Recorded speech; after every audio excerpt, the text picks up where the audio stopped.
coping and seething. You just can't accept what you're seeing. Yes, you're coping and seething. The truth it is scalding, and now you are molding and coping so hard.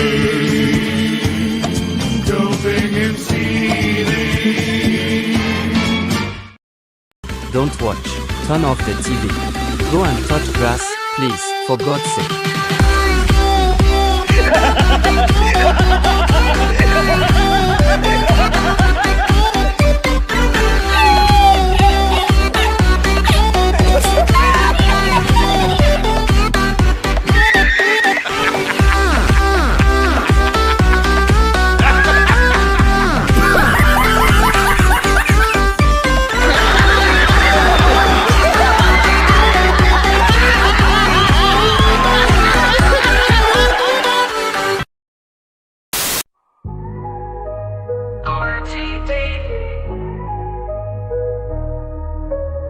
The BBC were ambitious. They always wanted the show to be bigger. They just believed in Doctor Who. It's an old, fantastic tradition. The BBC had plans to supersize it. And here we are. I absolutely agreed with everything they were planning. RTD, you're lying to me. Every word you say is laced with tons of gay. You gotta keep lying, cause the show is dying. Protect the BBC. There isn't an official Bible, and a lot of it's in my head. I do know the entire television history, so there's a lot of flexibility. But yes, I do have a list of not a list of rules. The timelines got mixed up, and I'm a little bit more diligent. RTD, you're lying to me. Every word you say is laced with tons of gay. You gotta keep lying, cause the show is dying. Protect the BBC. Their lead actor needs to be limitless. I want someone who's good at everything and describe, and we've absolutely got that with Ncuti. It needs to feel very safe for a young audience to come and watch with. There's a kind of childlikeness to the Doctor that fits children. RTD, you're lying to me. Every word you say is laced with tons of gay. You gotta keep lying, cause the show is dying. Protect the BBC.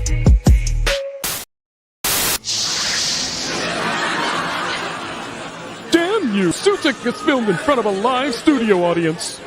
Damn you, Sutek!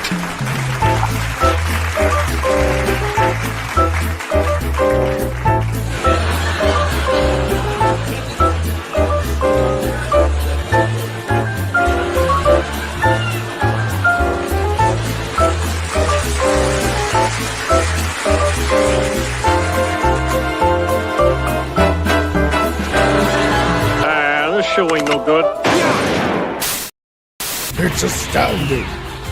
This mortal really is something else. Look at that brilliant form. There can be no doubt. This is the true power, complete in all its majesty. This is autonomous, ultra, incel.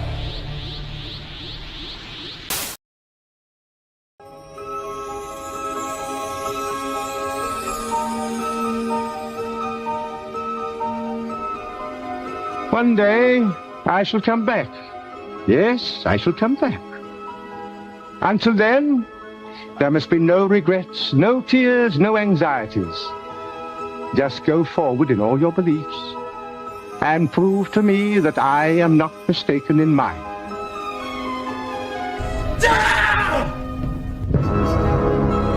Never be cruel, never be cowardly. You die. Hate is always foolish. Love is always wise. Known and unloved. Always try to be nice, but never fail to be kind. Goodbye, Alan. Laugh hard. Run fast. Be kind. Growing in anger and poison. Doctor, I let you go.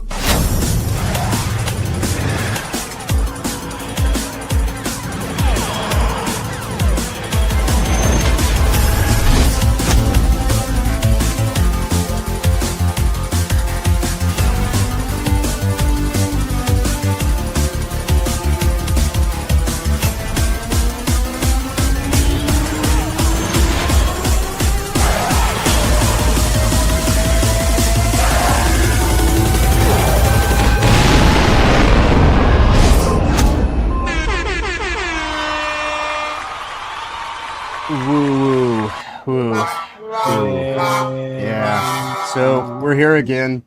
Third time. And here we go. It's the final time. Yes. It's the final countdown. It has to be. It has to be. My soul can't take it. No, it's this is it. This is it for now. Yes, for indeed. now. Yes. Look, there are, it's of course very interesting that this show, in its current iteration, I am the only member of the original panel who's still doing the show. Everyone else has either quit or decided that they appreciate their sleep too much, and or they got completely kicked off YouTube.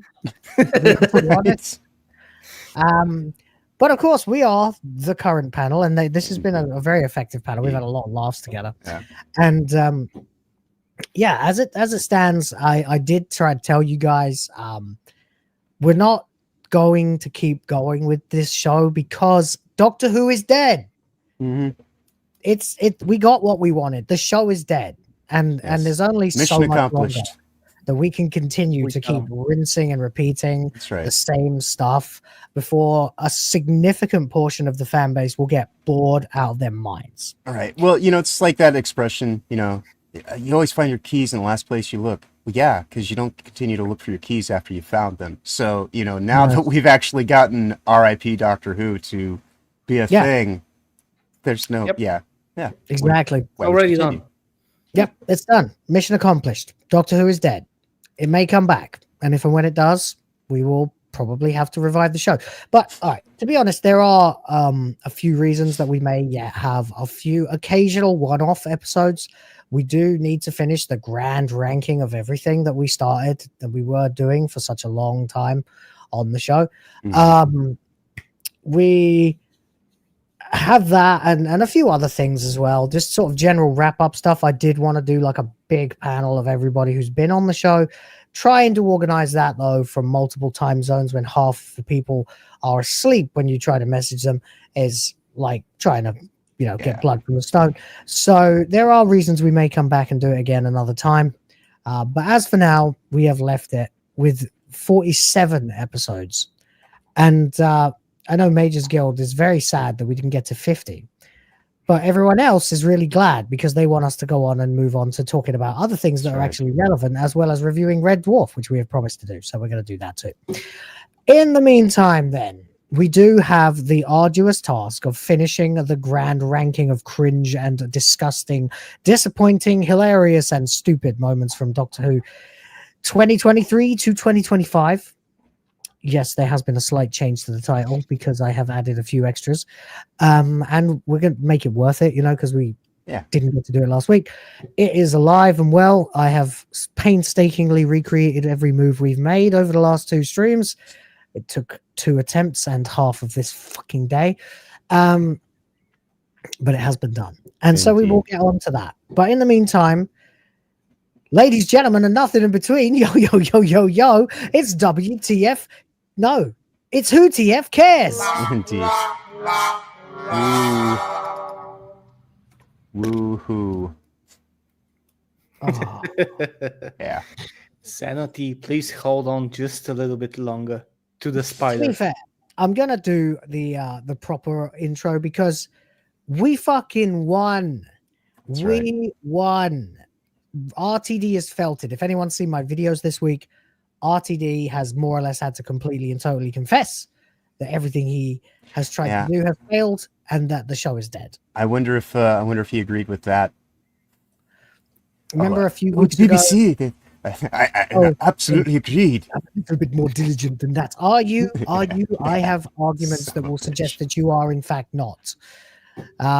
Especially in the most recent video that I made, where it comes out that he was trying to defend his ruination of not only Omega, but also lots of other bad guys too that people pointed out to me in the comments of that video, like the Macra, which used to be sentient and became just basically monsters under RTD in the first run. And everything, he just turns everything into giant snarling monsters these days, and they don't seem to be any good for anything. And so his whole thing is, well, the Time War happened in the meantime. It's like, isn't that the same as saying the timelines got mixed up? something you claim to be more diligent than. Yeah. You absolute fucking liar, RTD. So I'm inviting everybody in the chat to take a damned victory lap alongside us as we acknowledge that we won. Way to go, team. We bloody won. We won. We complained. We boosted the signal of hashtag RIP Doctor Who. Not as much as RTD did, but we did our share. And that has won. And they are now completely lost as to what to do with this show, which means it's done. No one has a clue what's going on with it. That means nothing. Nothing. In a way, we did help RTD a lot to bury the show, because it was almost clear that he was trying to do it one way or another. We just helped him. He was the more successful of all of us. Of all the people who tried to troll Doctor Who, quote unquote troll, because I actually detest that use of that word because that's not what it means. But of all the trolls who tried to wreck Doctor Who, RTD was the most successful one. So congratulations to RTD. Indeed. Good job, buddy. Yeah, you did it. You killed him. Did it. Finally, with the kill shot from RTD. Beautiful, buddy. Love to see it. Yeah, I mean that's the reason that we have the whole, unintentionally hilarious part of the rankings, because it's like, he was feeling his oats and your girl bossed a little bit too close to the sun, as the expression goes. Yeah. He gay bossed a little too close to the sun. Yeah. True fucking story, buddy. True fucking story. He sure did. And there it is. Yeah. So we're going to be here. We're going to have a little bit of a victory lap. We are going to be saying goodbye to Doctor Who after this episode for the next few weeks. We'll at least go back to just doing WTF live. We will, of course, talk about Doctor Who news, any show when it's relevant. And on Sundays, of course, there'll always be a little segment for it if there's something relevant to talk about. We'll be moving on to reviewing episodes of Red Dwarf. I don't know if we're going to do this like one episode or 2 episodes at a time. Seems like 2 might be the sweet number, because I was thinking we could even get away with doing 3, but then we wouldn't really be doing them justice. So there's that. And instead of reviewing Doctor Who on Saturdays, I think we'll probably do, like you said, something about doing a watch party on Discord, John, right? Yeah. So I guess the onus is on me to make sure I have a version of Red Dwarf that we can watch. Yeah. I'll do some checking this week as well. Cool, because I have no idea how to do that. I've never done that before. Yeah, so. No worries. I have an express route to Switzerland, so I can I can figure it out. Beautiful. Someone's got to have it. Yeah. There it is. Exactly right. MagesGuild is here for $2 right out of the gate. Says, because we are the champions of the world. Yes, we are. Believe it. Yeah, you hear it, don't you? Down, down, down. Absolutely. Yeah. It's that we won. I just don't misunderstand this. You've had these channels, right? I've been attacked. My channel's been attacked. When I had 2,000 subs, I was attacked by fat communist wanker neckbeard Mr. TARDIS with his 40,000. He hasn't grown at all since then. But hey, it is what it is. Because I said Moffat isn't a true believer in woke. And I doubled down on it because nothing he said in his, even when he replied to my theory and tried to shoot it down, I said, I still ain't convinced, buddy. You ain't actually said no, and I got ridiculed for that. Well, who's laughing now? Good luck with your Doctor Who channel now that there's no Doctor Who left, you prick. Yeah. It's been funny watching him try to pivot over the course of the last 3 weeks. Try to the prevailing winds are this. Oh, hold on. Let me Oh, him and Darius have been pathetic, man. I mean, reading fucking tea leaves at the last minute, trying to find out some way that the show might be saved. Get this. Understand this in no uncertain terms. If this show comes back in the same state that it left, I will be here. And I will return. And we will return. And we will continue. You can't stop us. Yeah. So there you go. But for now, this is our absolute decisive victory, and we are the champions of the world. And there's no need to keep on going because we won. Let's enjoy the spoils of war and bury the dead. Yeah, we ain't gonna beat on the dead TARDIS. Yeah, we'll mock some of the corpses along the way, as you do. You know, Oh yeah, but, I mean, I've even moved away. I've moved away from Marvel. I've moved away from Star Wars. I've moved away from Doctor Who. Now, as and when any of these properties decide to rear their hideously ugly faces again in such a overt manner that, like, an acolyte shows up again or something like that, yeah, you better fucking believe I'm going to be all over that shit. Right. But you know what's going on right now in the world? Gaming is the great battle of our time. That is what's happening right now, and it is again a battle we are crushing. The only thing that could possibly stop us would be if we were all massively censored by a certain lawsuit. And so it's very important to make sure that we dispute, denigrate, and disdain every trace of any lawsuit against free speech in this day and age. But other than that, Doctor Who is dead, Star Wars is dead, Marvel is dead, Star Trek is dead, Lord of the Rings. Give it a little bit Mortally more wounded. time. It's just it still counts as one, but it still hasn't had its arrow in the head. I mean, there mean- hasn't been a remake. No, but they are going to make those unnecessary fucking sequels that take place. They're gonna make like the side no, story. they're gonna make the Gollum side Gollum quest. is still on. Yeah, No, they keep going. and to me, I'm just like, please no. Don't Yeah. keep going. Oop, have I lost my sound? No, you're good. No, I'm more concerned We about can hear the you. link power. Yeah. Like I don't want to. I want to see any more of that shit. It was enough. I've lost my sound. Back in a second. All right, yeah, but well, so yeah, that's my thing. It's like, I mean, the Rangs of Prime stuff is bad enough, right? But we've been spared. We've been spared Peter Jackson going full on, like there's you know, it just like in the story, there is no going home again for Frodo, right? Like even when he gets back, yeah, you're good. Even when Frodo gets back from the journey, he's not able to stay there, right? And so.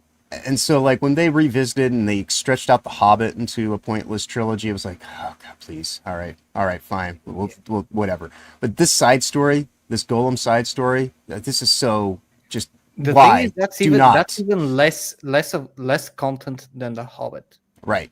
Like The Hobbit, I'll give. Hobbit yeah. was a solid movie and The a Hobbit half is like long. the Hobbit is like this thick. Yeah, Right. but it had one movie and a It's like half this worth. thing. The first Hobbit movie was amazing. I Right. love the first Hobbit movie. It was Somewhere nice.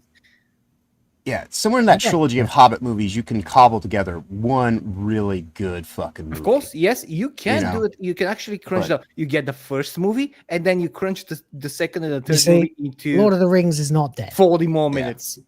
And Lord of that's the Rings is not dead, and there's only one reason I know that, and that is because on this Doctor Who show, we very often have to try very hard not to talk about something besides Doctor Who, because it's dying, it's dead. The relevance of it is dying. Yeah.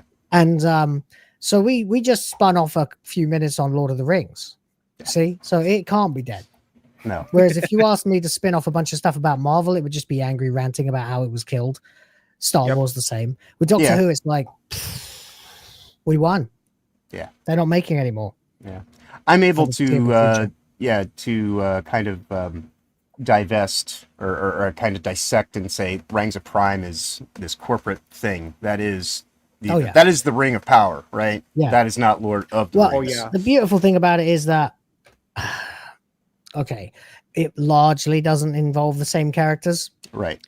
It involves a lot of people who are very tertiary characters in the Lord of the Rings books and makes them main characters and fucks up completely up.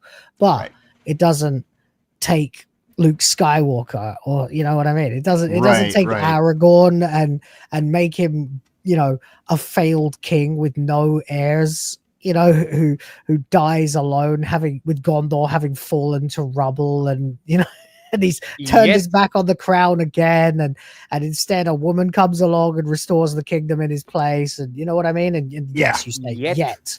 Yeah, well, that'll do it. That'll do it. I'm not. if the Rings of Power is allowed to exist, I can guarantee you, if it has even a moniker of success, with whenever eventually possibly a third season release, if it has even that slight success, they'll spin it and they'll do countless sequels. Maybe they will Lord of the Rings sequels after the third age. They'll do the fourth age. They'll have complete creative control, because there's literally a page and a half of addendums.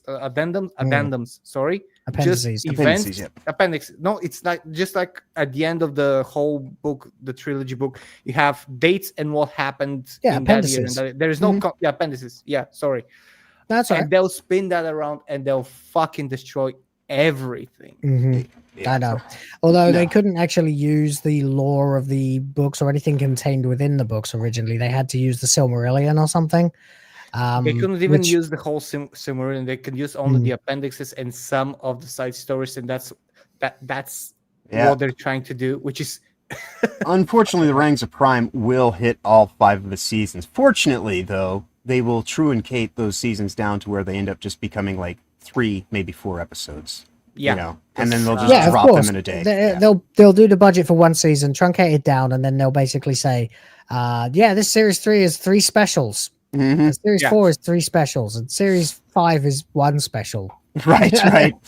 So they'll call it the movie or something. The movie, Fucking trash. It doesn't matter. Anyway, the point is, all these franchises are dying, and I know our favorite president would have you believe that woke is dead, and it is certainly reeling and has been largely blown apart. Think, Margin Boo blown down to its constituent plasticky parts.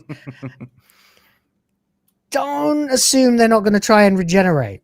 Yeah. Because and so if that day comes, I'm gonna never stop being ready.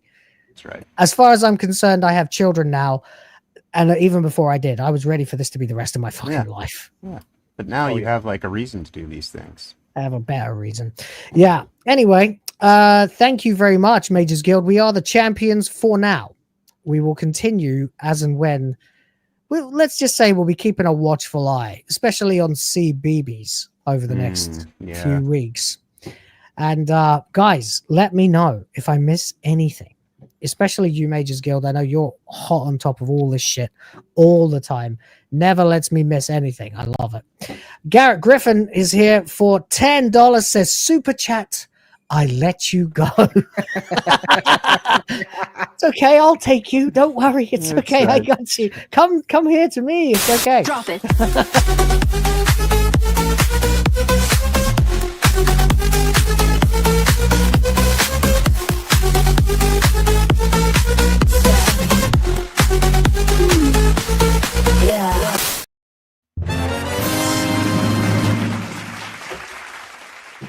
Love it. Thank you, Garrett. Appreciate you. Mages Guild for a $5 says, I sort of pity Tharies. I do too. I was halfway through ripping the absolute piss out of him, kind of sounding like the royal that they keep under the basement of Buckingham Palace, with his horse face and everything. Then I found out he's developmentally disabled, and I was like, yeah. Well, that makes sense why RTD likes wheelchair-bound people so much, doesn't it? Oh, well. Anyway. That's the way I often feel about with these wokies. Is like they're a victim of their own ideology at a certain point in time. Like, I can only tell them that they're fucktards so often before it starts kind of like, I'll take a breather. I'll take a beat, and I'll wait for him to do something completely outlandish, and then I'll point it out. But yeah, at a certain point in time, you just feel like you're beating up the special needs kid, and that's not the hardest thing to do. The thing is, it's kind of like if he wasn't such an arrogant dick in all his certainty, I would feel really bad, like, oh, Doctor Who's all he's got in his life or something like that. But he is an arrogant dick as well, so don't bring that shit, man. You just brought piss to a shit fight. You're in trouble now, Sorry, I was quoting TJ Miller in Silicon Valley, when he smacks the kid in the face and tells him to go get him 5 Adderall. Throws his bike in the bushes. Oh, that's the best scene. Anyway, I sort of pity Tharies too, in some ways. Well, I also think he's a complete tosser, and nowhere near as bad as Mr. TARDIS though. That guy is a social climbing piece of shit. Yeah, lipstick lesbian, fucking arrogant ignorant arrogance, and he's a charlatan. In other words, a lipstick lesbian is a charlatan. A champagne socialist is another way of saying it. He's a fraud. He's a fat loser fraud, and and he has nothing to grift off anymore. So bye bye. Anyway, it says I still have more DW to ridicule. Big Finish are pumping out a Thasmin series. Thasmin? Okay. With Whitaker and what's her name's assistant? Well, wait. Wasn't Yasmin was her assistant, right? Yeah, I see. Thasmin. Anyway, look, I'd love to get into the Big Finish things. And maybe I will from time to time when they become available to me, but they're not available to me where I am. And I'm not spending money on them. So, if somebody finds a way for me to listen to these things for free, maybe I will. But I just don't find it as appealing to review or rip apart when I could be doing other things much more pertinent and likely to cause more damage to the culture in media that I'm more familiar with. But you go right ahead, buddy, and let me know if there is anything terrible. Write a review and I'll happily put it out on like Hyperdrive Time or something, hopefully in the post baby being born era when my schedule exists again. So that'll be nice. Right now it's all hell breaking loose. I'm doing my best, but fucking hell hard. Anyway, thank you for the $5. Appreciate you. Oh God, $2. Ironheart is out soon. Plenty of laughs ahead. Should I review that, chat? Oh God. I swore I would never watch another Marvel thing or review they're another. Squeezing out half of it on the thing. first night. It's 6 episodes. First 3 episodes are just getting shit out all at once. Is it out already? It is within the next. It is very soon. It is We're 24th, right? Today's 22nd. So I'm imagining some point in time this week. Yeah, 24th. Because they've got to do it right before the end of the before the pay period ends, because every Disney 24th. Because every Disney series is always done in the middle of a pay period, or like the weekly, or not the weekly, but the monthly interval. Because they want to make sure that you get at least $20 out of you, if not $30. Right. So it'll be like right beforehand, and then people will be getting kind of invested. Yeah. So, I'm not paying for it, but if there's anything terrible enough, I'll find a way to get it to you. Will it exists? I think that's terrible enough. Yeah. Absolutely. I guess we'll see. We'll see what happens. It's going to be derivative desperation plus demonic magic. Yay. Yeah. I might go for it, but I don't know. I just feel like Marvel's defunct at this point, and I'm even bored of watching people review Marvel stuff now. Like, I don't care. Like, this is one of the reasons I stopped watching FNT. It's just like it's the same shit. And it's like we've crushed this. It's lost. It's not making any money. There's no reason to watch and review it anymore. It's a dead business. Fuck it. Right. I only did it for Doctor Who because Doctor Who had such a big place in my heart, and I was outraged about it. Yeah, things in life are thematic. You riff on something for a few weeks, maybe a couple of months, but then and then you go on to the next one. And you pray for the day that there's nothing left to rip on. You can talk about the things you love. Yeah. Instead. That day will come. One day, this channel will hopefully grow enough that I'll be able to talk about the things I enjoy from time to time and still get some views. That would be nice. But there it is. No, I mean, I'm sure that would happen now. What I really lack is the time it would take to really do justice. Like, I'd love to do like a 2-hour deep dive into Expedition 33, but the chances of me having the time to do that right now are few and far between.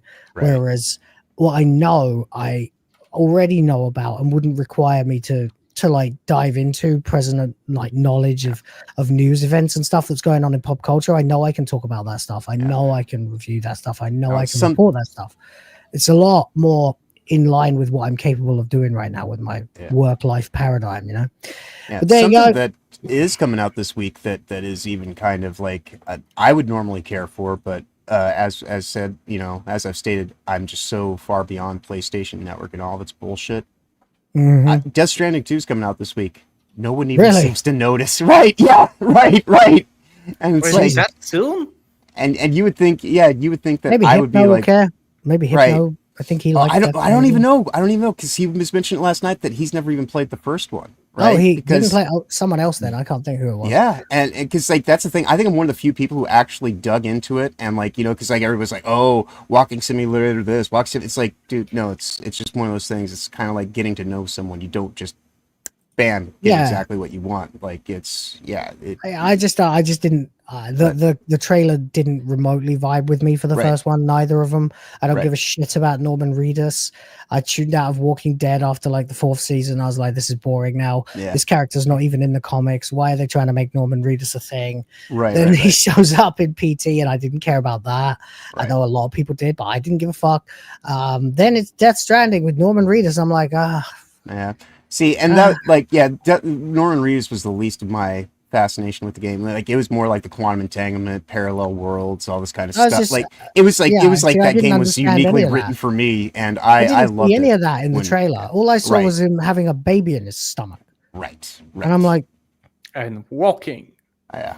And then and putting up ladders, and I was like, this is the most boring gameplay loop I've ever seen in my life. Fuck this noise. Right. You know, and on the surface, Final Fantasy say it's boring. You just do the same thing 100 million times, fight battles, and go play. No, there's actually a story. It's really good. Now, I will say I do appreciate the fact that everybody else in the world seemingly kind of had disdain for that game because I was, I basically before anybody else in the world, I put the highway back together, the majority of the highway in the game before anybody else. I actually have a video that documents it. Right. So, the first game had that. But I'm not even worried about the second game until it comes out on PC because I'm not fucking paying for PSN. This is why this has to be the last Doctor Who show. You see, we have talked about Marvel, we have talked about Lord of the Rings, and we have talked about Death Stranding. We never even finished the intros. Right. I was going to say, we never started Dangerous. We didn't start the intros. I'm not even going to bother now. Everyone knows you know who we are. Hey, it's John. What up? Apparently, we're all alive and well. We'll have an outro hot as fuck. I didn't get to flog the show. The usual spiel about, hey, join the Grift Force. Hey, if you want to super chat us, it doesn't matter because it already started. MagesGuild, you legend. Thank you for the 2. MagesGuild again for $5. The Hunt for Gollum. Oh god, we're going back to Lord of the Rings. The Hunt for Gollum is stretching one page of writing into a 2-hour-plus film. I feel thin and stretched like scraping butter over too much bread. Exactly. Yes. Right. Yep. Gollum is a character that you would think should be explored more. The slow descent into madness, but then the reality of it is, you'd need about 30 minutes. Just a 30-minute version of the Gollum intro from Return of the King. And they did that already. I would argue that it was you largely got it already in the book. Yeah. It was explored thoroughly in the book. You have the backstory. Even in the movies, you actually have, I think it was was it in Two Towers or Return of the King where it actually begins with his descent into madness? That's it. You know what's happening already. You don't need anything more. No. The point is that the character is fully formed and functional as what he is supposed to be, which is a cautionary tale for Frodo. Mm-hmm. Yeah. You know, and that you can't even use Viggo Mortensen anymore for Aragorn. I mean, at least have the characters. I mean, I know that Ian McKellen is gonna be there because he's never. I mean, I'm sure it would be fascinating to watch the agonizing descent into insanity and the emaciation and terror of slowly turning into Gollum. But the thing is, you can't make that a TV show. You can't make that a movie. Right. But it would have to be. It's already Gollum. Yeah. Doing Breaking Bad with Gollum, you know. Just read the book. You know, What's going to happen? Like the weekly adventures of Gollum, where it's like, I'm Smeagol. I've got this ring. Then the next week, I'm still Smeagol. I've got this ring. And over 6 years, it's like now I'm Smeagol, but I don't feel very well. Now I have to live in a cave because no one will accept me. Oh, look, now I can't see anymore. Now my eyes have adapted to darkness. And now you're in like the 4th season. Right. What the hell else is going to be going on in that show? It's going to be Rings of Power featuring Gollum. Fuck that noise. I don't want any part of it. That's why I don't like prequels, because you already know what's gonna happen. Yeah. Like if they had released something like this before Lord of the Rings, it was going to be much better. Now we know what's gonna happen. We know that they called him. We know what happened. We know what they did to him. We know where he ended up. You know what he told Sauron. You have everything. You don't need to film every single word of information. No, and if you have that That's the much interest in problem. it, that's what the books are for. Yeah, go find the books. Yeah, go research the books. Fuck it. You can't be bothered to do that. Go watch one of the dozens of YouTube channels that deal in Lord of the Rings lore. Right. Or easy. Or the audiobooks. Just fucking put them on at the end of the day. It's great. Yeah. There's no point. And no one would be able to do it other than Andy Serkis anyway. And we don't need Andy Serkis to do that. He's got better things to do, like play Renoir. Anyway, there you go. So yeah, it is stretching it. It would be absurd. Not every character needs a full-blown backstory. And most of them, you can't do Adventure of the Week. You can't do Adventure of the Week. You know, like you can't do like Aragorn's week of Monster of the Week adventures while he was in the Dunedain. You know, like you can't do that. You know, whatever. Anyway, certainly shouldn't. No, you shouldn't. I mean, you could, but the fact that you can't and are trying to anyway is the reason it won't work. Right. Just like living too long because of the ring. So the super chat is perfect. Thank you very much for it.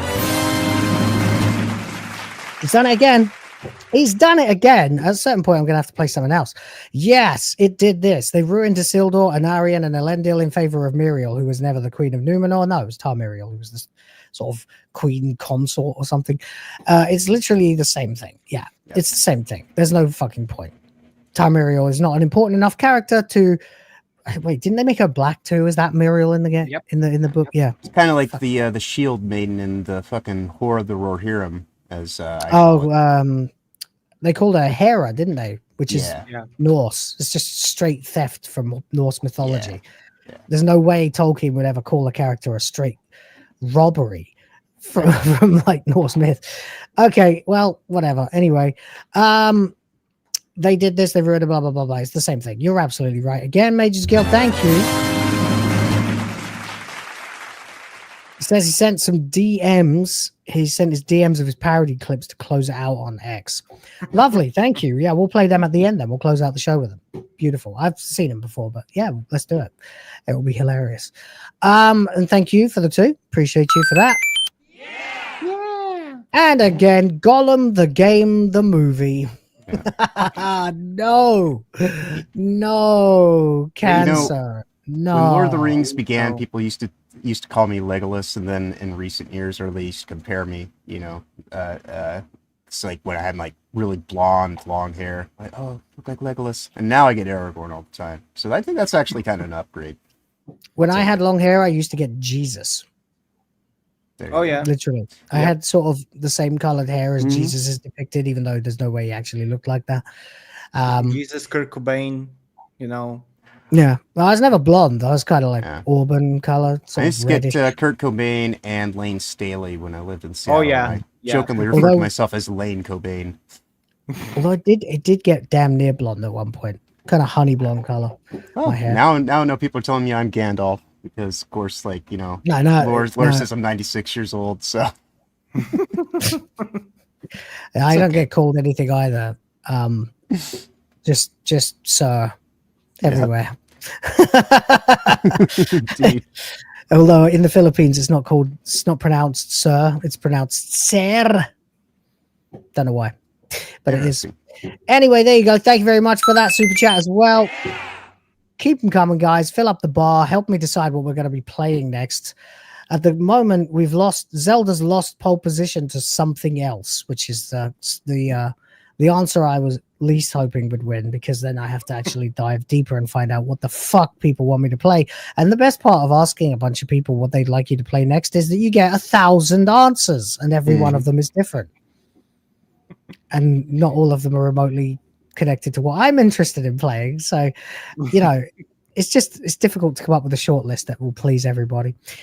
But yeah, anyway, it is what it is. We're going to get on. We have a few things we want to go through first before we get to our ranking.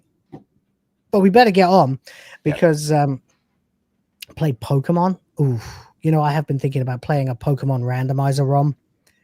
Like where you play Pokemon, but all the items and the Pokemon themselves are completely randomized, so you can start with anything. I would do Fire Red like that. That would be fun. But there you go. Anyway, up, one more. MagesGuild for $10. Drop it.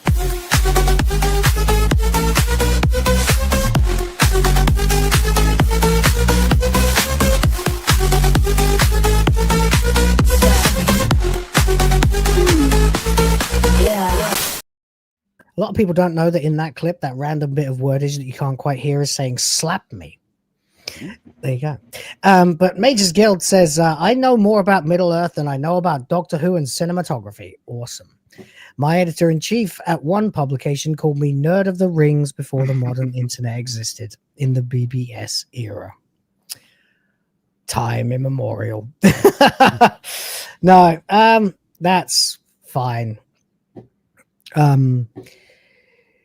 That's great, really. I mean, I'd love to have more of a reason to do more coverage of Lord of the Rings, but again, when Rings of Power 2 came out, there was no reason to cover it.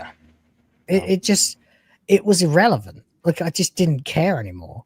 The first series drove me near to distraction, and the second series I was like, rather talk about Stellar Blade. I think the only thing good came out of Ranks Prime for me first season was that's where the name Problematic White Guy was, Oh, really? Yeah, I coined it while I was in the middle of a FNT chat. And I just added it on to John Richards. Yeah. Nice. Good for you. And thank you, MagesGuild, for the $10, mate. Appreciate you filling up the bar. Look at that, all by himself. Where are we at now? We're damn close to halfway, right? Damn close to Funky Town. So we're going to have to get down to Funky Town soon. But in the meantime, thank you. All right. And that is for everyone who wanted to hear it playing when I was gifted 20 memberships while playing Stellar Blade, and that chime went off in my ears 20 times in a row because I haven't configured it properly. It's not as bad as when Mr. Rouge, aka Blindness or Sentinel, showed up and gifted 70 memberships while I was streaming that fucking game. I had to listen to it for like 8 straight minutes. It just played over and over in my ear while I was trying to time my parries and stuff, and just threw me off completely. It was fucking awful. That's why I keep my sounds short, like the more standard ones, because when that happened with me with Mr. Rouge, I was like ding ding ding. I was hearing that for 5 hours after the stream. I bet that's so annoying. And for those who don't understand, money is what I mean by Funky Town. MagesGuild for a further 2. I still want to race you with Zelda 1 or 3. It would have to be 3. I'm not that familiar anymore with Zelda 1. But even then, it would probably take me... I'm not race ready. I like to fuck around and explore and collect everything. But maybe. I'm not a speedrunner. I'm not that kind of gamer. But we could, depends what it is, like get everything in the game. And then the problem then becomes... how many hours are you allowed to play it for before the other person has to stop? And like, how many bouts then do you turn it on and off? Like, you have to synchronize turning it on, turning it off. Oh, I'm here. You'll have to catch up next time. Otherwise, you'd have to do like a 12-hour stream. And I can't do that right now. But, hey, food for thought for the future. Thanks, man. I'm nothing if not logistically minded. All right, let's have a look at this then. This is interesting. It doesn't take too long to go through. But here you can see every single episode of Modern Who from start to finish. And apparently we're including everything up to now in the bracket of Modern Who, although I would classify everything after everything after Capaldi as post-Modern Who. They I didn't realize that's what the drop off was, like 6 million drop off. Yeah, so Rose has a consolidated of 10.81, but that didn't last. It was averaging about 8 throughout the series.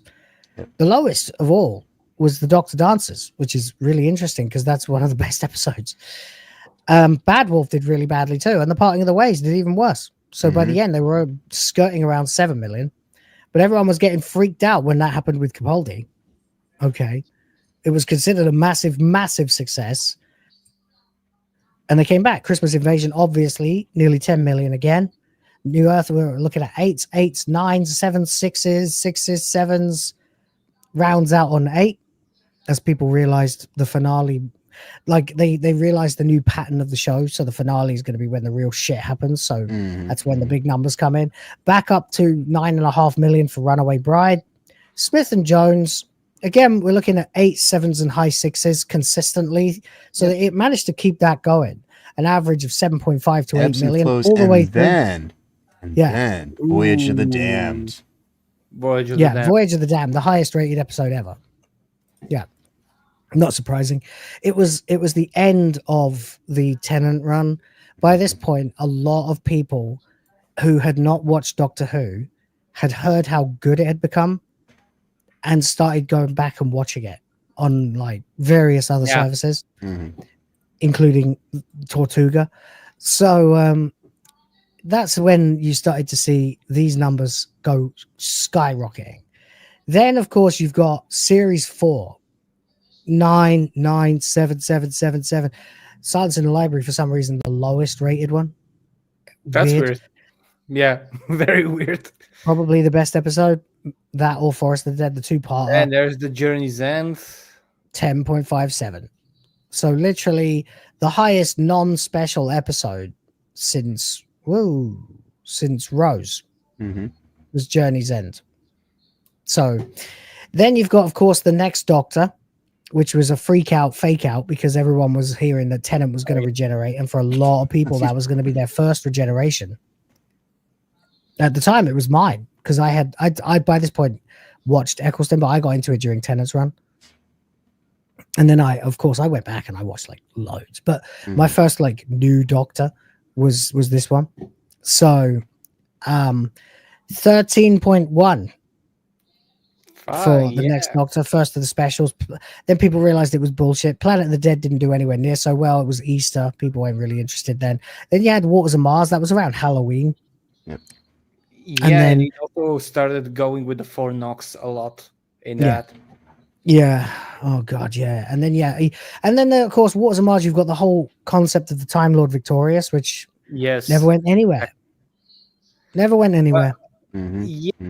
It did kind of begin something like people were very thrilled. I remember me being thrilled, like with him being unshackled completely and doing whatever, like the potential him becoming something entirely different. And it didn't go anywhere, but the 4 knocks was what basically was consistent for me, because he knows like that there was this theme already going around, like with it will knock 4 times. And then the Master shows up, but he's not the Master.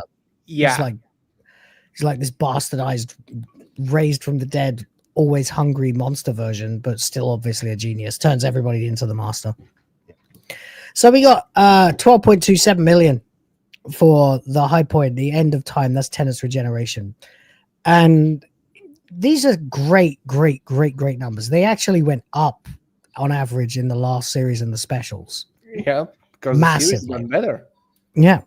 And then, of course, it begins to fall off actually with Smith. You start with 10.09 for the 11th hour, which was fantastic. Great. I love that episode. Great I episode. love that episode, especially the ending. Brilliant. Like all the of new it. music then. The new music when it kicked in. Is like, Yeah, you're sort of thinking, oh wow, what's this new music? And it's like a completely new suite. It's still Murray Gold, but it's a completely new suite for a completely new Doctor. No more hand-me-downs from Eccleston to Tennant like we got before. Then, it falls off a cliff quite quickly, but still to mid 8s. So we're still way higher than we were. Then we've got Hungry Earth and Cold Blood, which actually is really probably the weakest. It's a Mark Gatiss story, I think. Or no, wait, it's Chris Chibnall. Who wrote Hungry Earth? It's gonna drive me crazy. I think it's Chris Chibnall. Yep, it's Chris Chibnall. Is it? Yep. Yeah, it's Chris Chibnall. Which one was Gatiss in that episode? Oh, it was I can't actually remember. That's Reptilian. Was it Victory of the Daleks? Maybe might have been. Anyway, it doesn't really matter. The point is, by the end of the series, you're back down to the numbers you were seeing in the early Tenant days. So there you go. Big Bang and obviously Pandorica Opens was very exciting. Big Bang, people just didn't show up. Christmas Carol, a lot of people watched. Didn't like that myself. Thought it was far too fairy tale-ish. I know me and Goldie had all these arguments about it, but I couldn't stand the first couple of Moffat Christmas specials. It just felt like he was doing these throwaway stories that were unconnected to anything, and it was just irritating. Didn't like it that way at all. Oh yeah. Hey, that's some people. Victory was Gaddis. Okay, thank you. Thank you, Adrian, in the chat. Then we've got Impossible Astronaut and Day of the Moon. So series 6. This is kind of the turning point for a lot of people. Is when they say the show started to fall off. Although ratings remain consistently 7s and 6s all the way through. Let's Kill Hitler. Obviously, we got the two halves, the split in the middle, which is when Moffat started fucking around with the scheduling of the show. Ultimately turned like 2 series into 3 years of TV. I mean, A Good Man Goes to War is a great episode. I really enjoy it. Let's Kill Hitler, a lot of people hate. I really like it. Yeah, both these episodes were very nice. I'm kind of surprised. Yeah. And now, of course, we're dealing with some of the better episodes that he ever did with like Amy and Rory. Girl Who Waited, God Complex, great episodes. Closing Time, no, not really. Then, of course, you've got the insane Wedding of River Song, which is a 1-part finale that didn't make much sense. Back to Dr. Widow and the Wardrobe, another Christmas special, another 11 million, because people used to actually spend that kind of time watching Doctor Who at Christmas. It was a tradition by that point. Yep. You've got Asylum of the Daleks, Dinosaurs and Spaceship. You're dealing with the first appearances of Clara Oswald and stuff. Power 3, Angels Take Manhattan's the end of Amy and Rory. Then you've got another break in the season, and we go all the way till Christmas. We got the Snowmen with the second appearance of Clara, 10 million. Then the Bells of St. John, great episode, really enjoyed it. Nice introduction to the actual Clara. Rings of Akaten, no one really watched it. Kind of was undersold at first, but then now has become a classic thanks to the speech at the end. Everyone remembers Matt Smith walked in the universes where the laws of physics were devised by the mind of a madman, all that stuff. Brilliant scene. And Matt Smith really, I mean, people still were saying at that point, like, Matt Smith's not that good. He's not that great. I'm like, have you seen? Yeah. Like, have you seen some of the stuff he's done? Yeah. It's like, have you seen the Pandorica Opens? Have you seen fucking Good Man Goes to War? I think people were still a lot of, like, very hung up on Tenant. Yeah, they were, yeah. Still, especially on the style it was shot, because with Matt Smith, you get a little bit of different type of shooting the episodes and different. Moffat brought in a completely different team. A lot of people walked on. A lot of people didn't walk off. They just went on to other projects after RTD left. Obviously, didn't have his Bad Wolf posse with him, so a lot of the higher ups had changed. And that meant a different shooting style, a lot more creative shooting style, in my opinion. Like in 11th Hour, when you've got that stop motion section where they just go through all the different perspectives around the Doctor and following everything he saw in different directions. What's he trying to remember? Brilliant. You know, fantastic idea. And we continue. They started getting a bit more forgettable, although some of these are pretty good. Nightmare in Silver was not good. That was the sequel by Gaiman, wasn't it? But we did have, where's the one where, what's the one where, that's in series 6, isn't it? The episode, The Doctor's Wife. Yeah, that one did well. That one did really well. That's the one where the TARDIS became embodied in a woman, of course. Yeah. Sexy. She was a bit fit too, yeah. Yeah. Then, of course, we start ramping up because we've got the name of the Doctor, the day of the Doctor, and the time of the Doctor. Now, I was in Scotland at the time on a gig at work, and I didn't get to watch the day of the Doctor until the next morning. So I actually walked from the outskirts of Edinburgh until I got to the part of it that I recognized, which is like the city centre, went straight into the Wetherspoons next to the Edinburgh Playhouse and plugged in my iPad and watched it in that Wetherspoons while having a breakfast. And it was fucking glorious. Great way. Then I went down to the airport and got my flight back to London. The whole time I was like, oh my God, what a great episode. I really enjoyed it. The bombast was crazy. A lot of people say it hasn't aged that well. I disagree. I think it was highly entertaining piece of TV. Nothing bad to say at all. Then, of course, Time of the Doctor, Matt Smith regenerates, and now we're in the Capaldi era where we're seeing a lot of the same numbers that we were seeing, right? A lot of the same numbers, a little bit lower, on average about 1 million lower. But people are panicking. Oh, it's not good. It's not good anymore. Oh, we only got 8 million on Christmas Day for probably the best Moffat Christmas special last Christmas with the alien references and the dream sequences and stuff.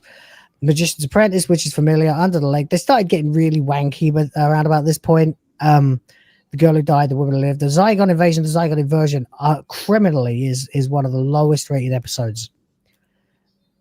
But we are now dealing with 6s and 5s. So people are starting to freak out. Heaven Sent. How dare only 6 million people have watched Heaven Sent. I should be at 20 million for my reckoning. The final episode of Doctor Who. I think people got started getting stupider and stupider as well, like the return of Dr. Mysterio.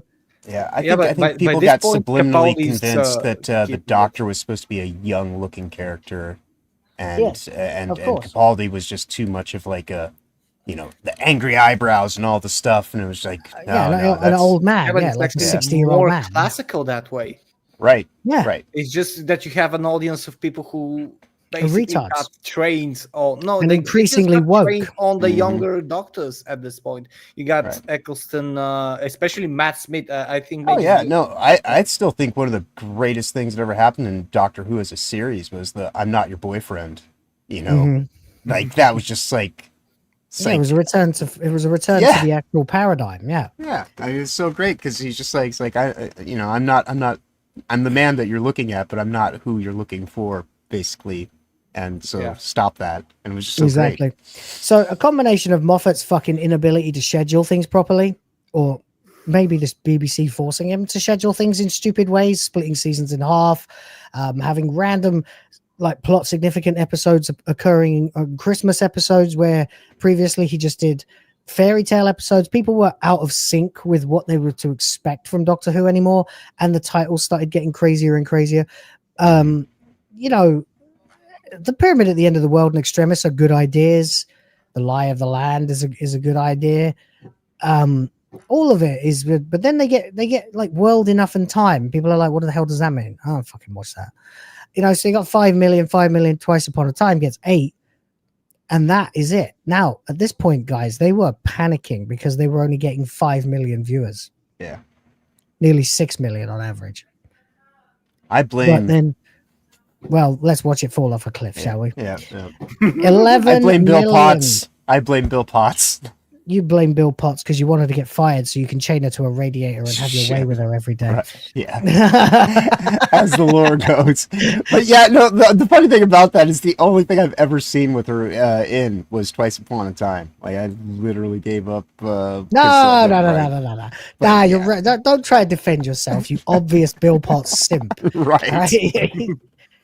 John thirsts for Bill Potts. We all know. Indeed, indeed. We all know that, yes. He likes women with shoe-shaped faces. That's what it is. Well, the shoe fits. Barely. Might be a little tight there.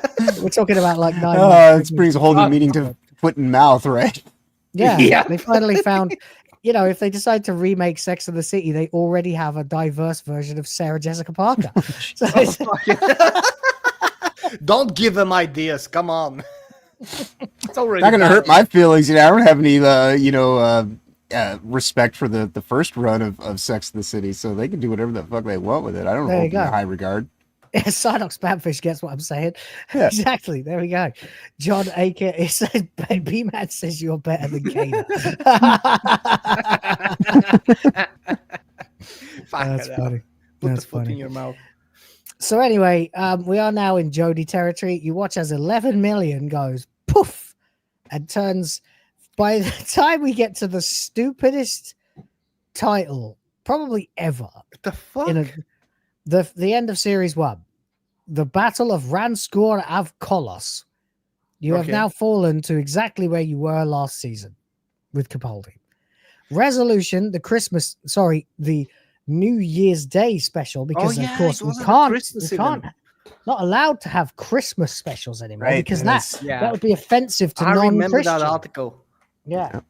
It's also the last time we saw a Dalek, isn't it? Pretty sure. The female because then we get into the Flux series. No, you got one more. Yeah, you're right. You got Spyfall, which is trash. Then I didn't even watch most of these, but at the end of the day, you've got the Timeless Children, and now you're in 4.7. Yeah, and the show is about to get the end, right? Oh no, there you go. Revolution of the Daleks. I guess that's the last one. Jesus Christ! It still had the Halloween 2 apocalypse. million more, probably because it involved Daleks. Yep. Well, so that was a Christmas special too, right?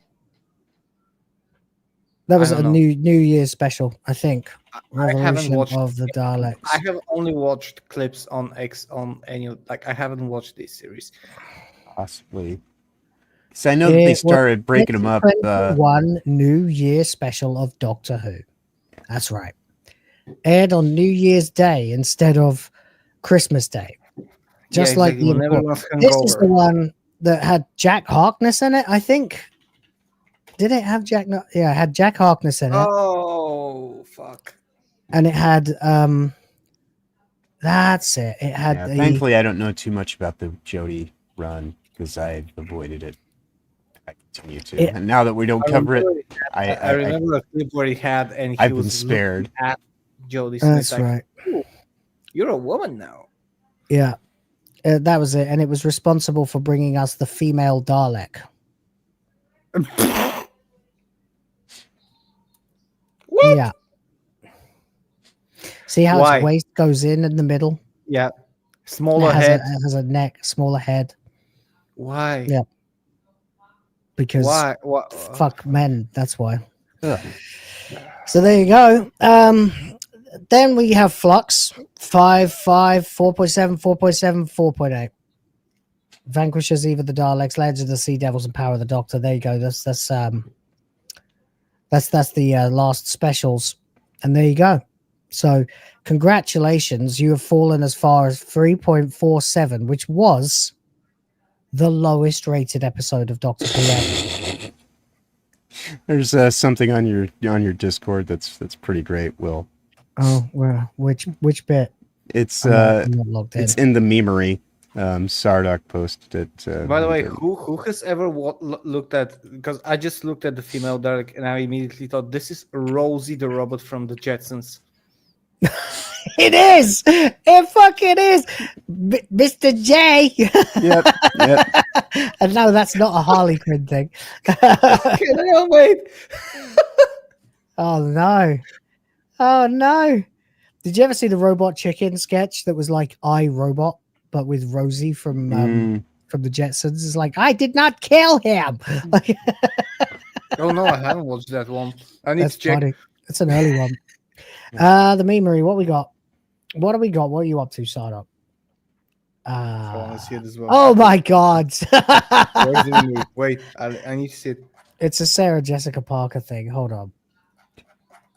God damn it. Hold on. Just proves our point, really, doesn't it? Now do one. Now do one for Bill Potts. Send this to Kada. Now do one for Bill Potts. All right. There you go. So, I did not do nice today. So we're back in Power of the Doctor. Star Beast is the next one.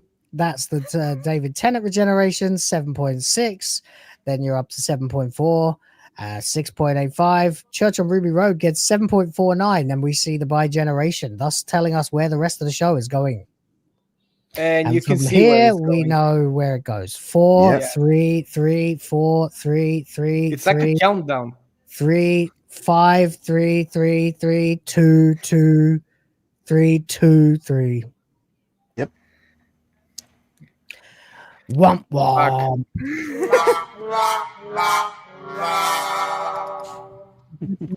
Really fucking paid off for you, didn't it, you dicks? Yeah. There you go. It is what it is. There were a couple of articles I was going to get into about how RTD is trying to cover his ass for fucking up Omega and stuff like that. But I did a video about that already. Yeah, check out Will's VODs. Yeah, and also there is this, which is basically just the same thing I talked about the other day. Which I love that he's leaning on a broken Dalek on something that doesn't exist in Doctor Who now. Right.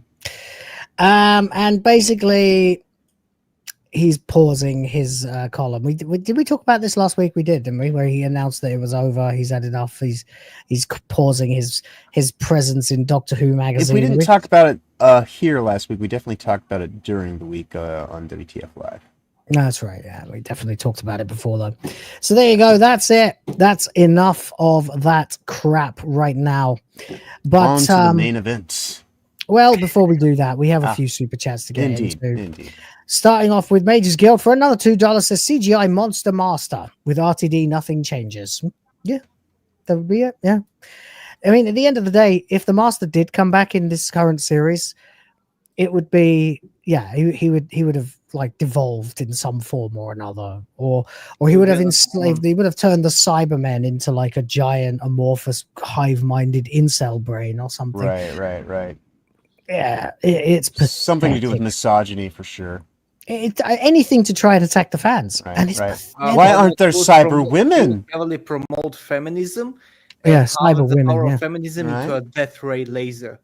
Because the reason that there are no cyber women, RTD, is because you take away all the humanity from the human when you make them cyber. They call them cyber men, but that's just a term. Doesn't matter.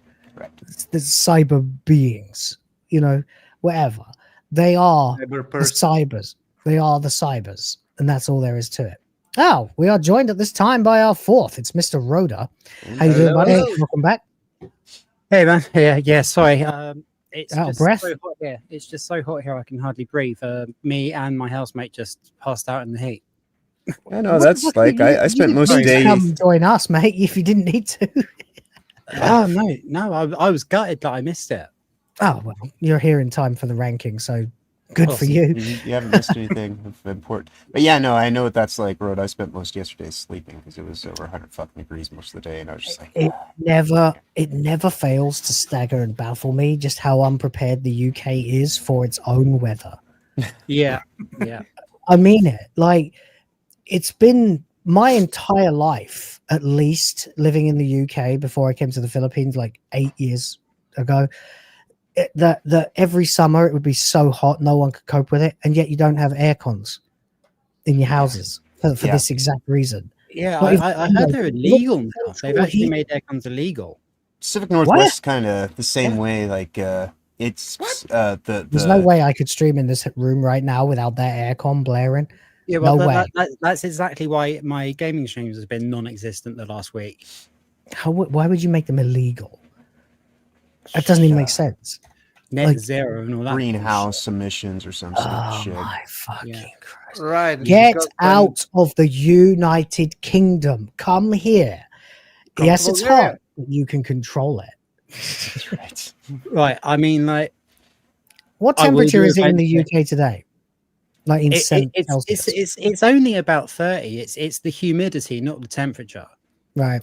30 See, it's regularly 35, 36 here, but it does get humid though, and when it gets humid, it is oppressive. It's like you have trouble breathing sometimes if you're not Filipino and bred into it.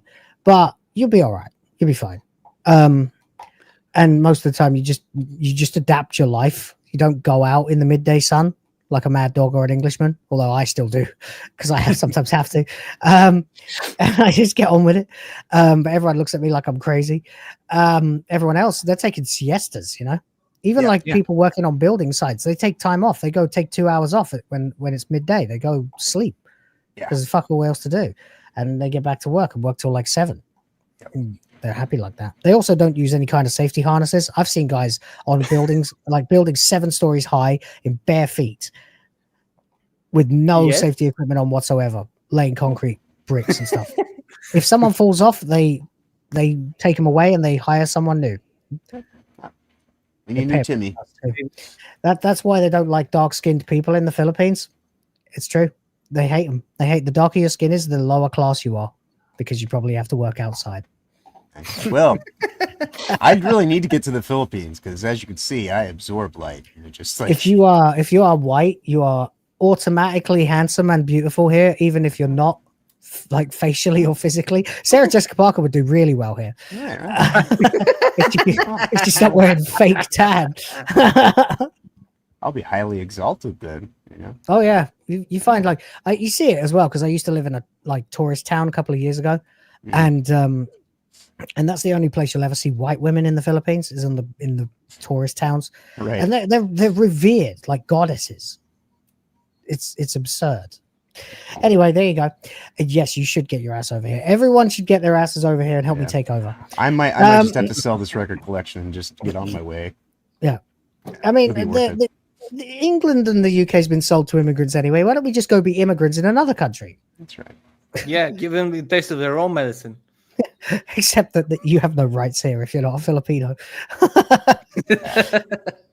It's a very strange paradigm. You're basically you're doing better financially than the average local. There are some fabulously rich people here, especially if you're half Chinese Filipino. You're richer than the average person here, and yet you're the underclass. Very strange. We have the same thing here, bizarre. by the way. It is bizarre, but it's also very handy because you can get off the grid. No one knows where the fuck you live. No one keeps track of anyone's address here. Even if I fill in an official form, I only have to tell them roughly where I live. It's literally, I just tell them what barangay I am, what district of what city. Not even like that. Like literally, they say, "What's your address?" So I just say, "Okay, this area. This is the nearest main road." Yeah. I have an exact address. I never use it. Anyway, there you go. And this is not a crack pipe. It's just a pipe that is made of glass. Happens to be filled with crack. It just happens to be filled with crack. Right? Yes. Cracked a little bit. Thank you, MagesGuild. All right, cracking on. Pardon the pun. I have walked in universes where the laws of physics were devised by a madman is a direct reference to the 8th Doctor Big Finish Rassilon arc. Yes. I have heard this. I have not heard the Big Finish, but I have heard that fact stated before. And thank you for reminding me. Yeah. It's cool that they actually acknowledge some of the extended canon. It's not cool that they acknowledge some of the extended canon that breaks the established canon of the show. Like the prime canon should never be messed with. That's why I didn't like having the what's his fucking name? The Richard E. Grant Doctor. I can't remember. The one that was not the one from fucking Schalke Doctor. That was it. Yeah, not Schalke Doctor. Yeah, not the one that was the one from The Curse of Fatal Death. Which shit, we still said we'd watch. We need to watch that. We better crack on. I mean, yeah, we can watch that whenever. I mean, I'll watch that any day. I guess we can. Yeah, but I always said if we finish this show, we would watch that to see it off. But well. We'll do that at some point. I don't know. We'll figure it out. We'll revisit it after Red Dwarf. Maybe, yeah. Anyway, scheduling is this is MagesGuild again for another $5. Thank you. Says scheduling is the BBC programming and production director's job, not Moffat. Sack Jane Tranter. Splitting it up was her decision. Really? That makes a lot of sense. Yeah, the BBC's a fucking mess right now. They basically let women do whatever the hell they want, even when the things that they want to do make no sense. Just like everybody else, but the BBC does it in this sort of, nationwide institutionalized way where the taxpayer one thing money when you do means it in your nothing. household. It's another thing when you do it in business. Yeah. The point was behind every powerful man is a woman. A great man is a greater woman, or whatever the fucking phrase is. But the point is that she's behind pulling the strings, like the Game of Thrones. See, the Game of Thrones, I'm talking about it in the books mostly, but it is in the show too. The women know that they're the weaker sex and they use their femininity to get what they want. Right. The men and they're far more conniving than men ever are. So, and more often than not, they win out because of it. Yeah. But doing it from behind a man who will take the punishment for them. That's right. Such is nature, such is life, such is the way of things. And creating a firewall. Exactly. I am your firewall. Garrett Griffin for $5 says, so far as I'm concerned, anything after Twice Upon a Time is at best apocryphal and at worst fan fiction. Hmm. Yeah, I'm pretty much with you. Although I, again, as always, would draw the line at the exact moment the Doctor punches through the diamond wall in Heaven Sent. That's your moment to get off this train and wait for the retcon. That's I'll basically go it. completely fan fiction after that. Yeah. I mean, I like a lot of Series 10, and I like his regeneration speech. I love it. I love all this stuff, but that's when it started going really downhill, and you don't need any of that other stuff. Yeah, and if you show any kind of positivity towards Twice Upon a Time, you will be labeled a Bill Potts simp. So no, that's just you. That's just me. That's just me. Okay. What did you say, Helza? I would keep the regeneration scene, but I do agree with you about that scene in Heaven's End, but I will keep the regeneration scene if he regenerates in a canonical way, and just have another Doctor that would canonically continue the series. If they, I would.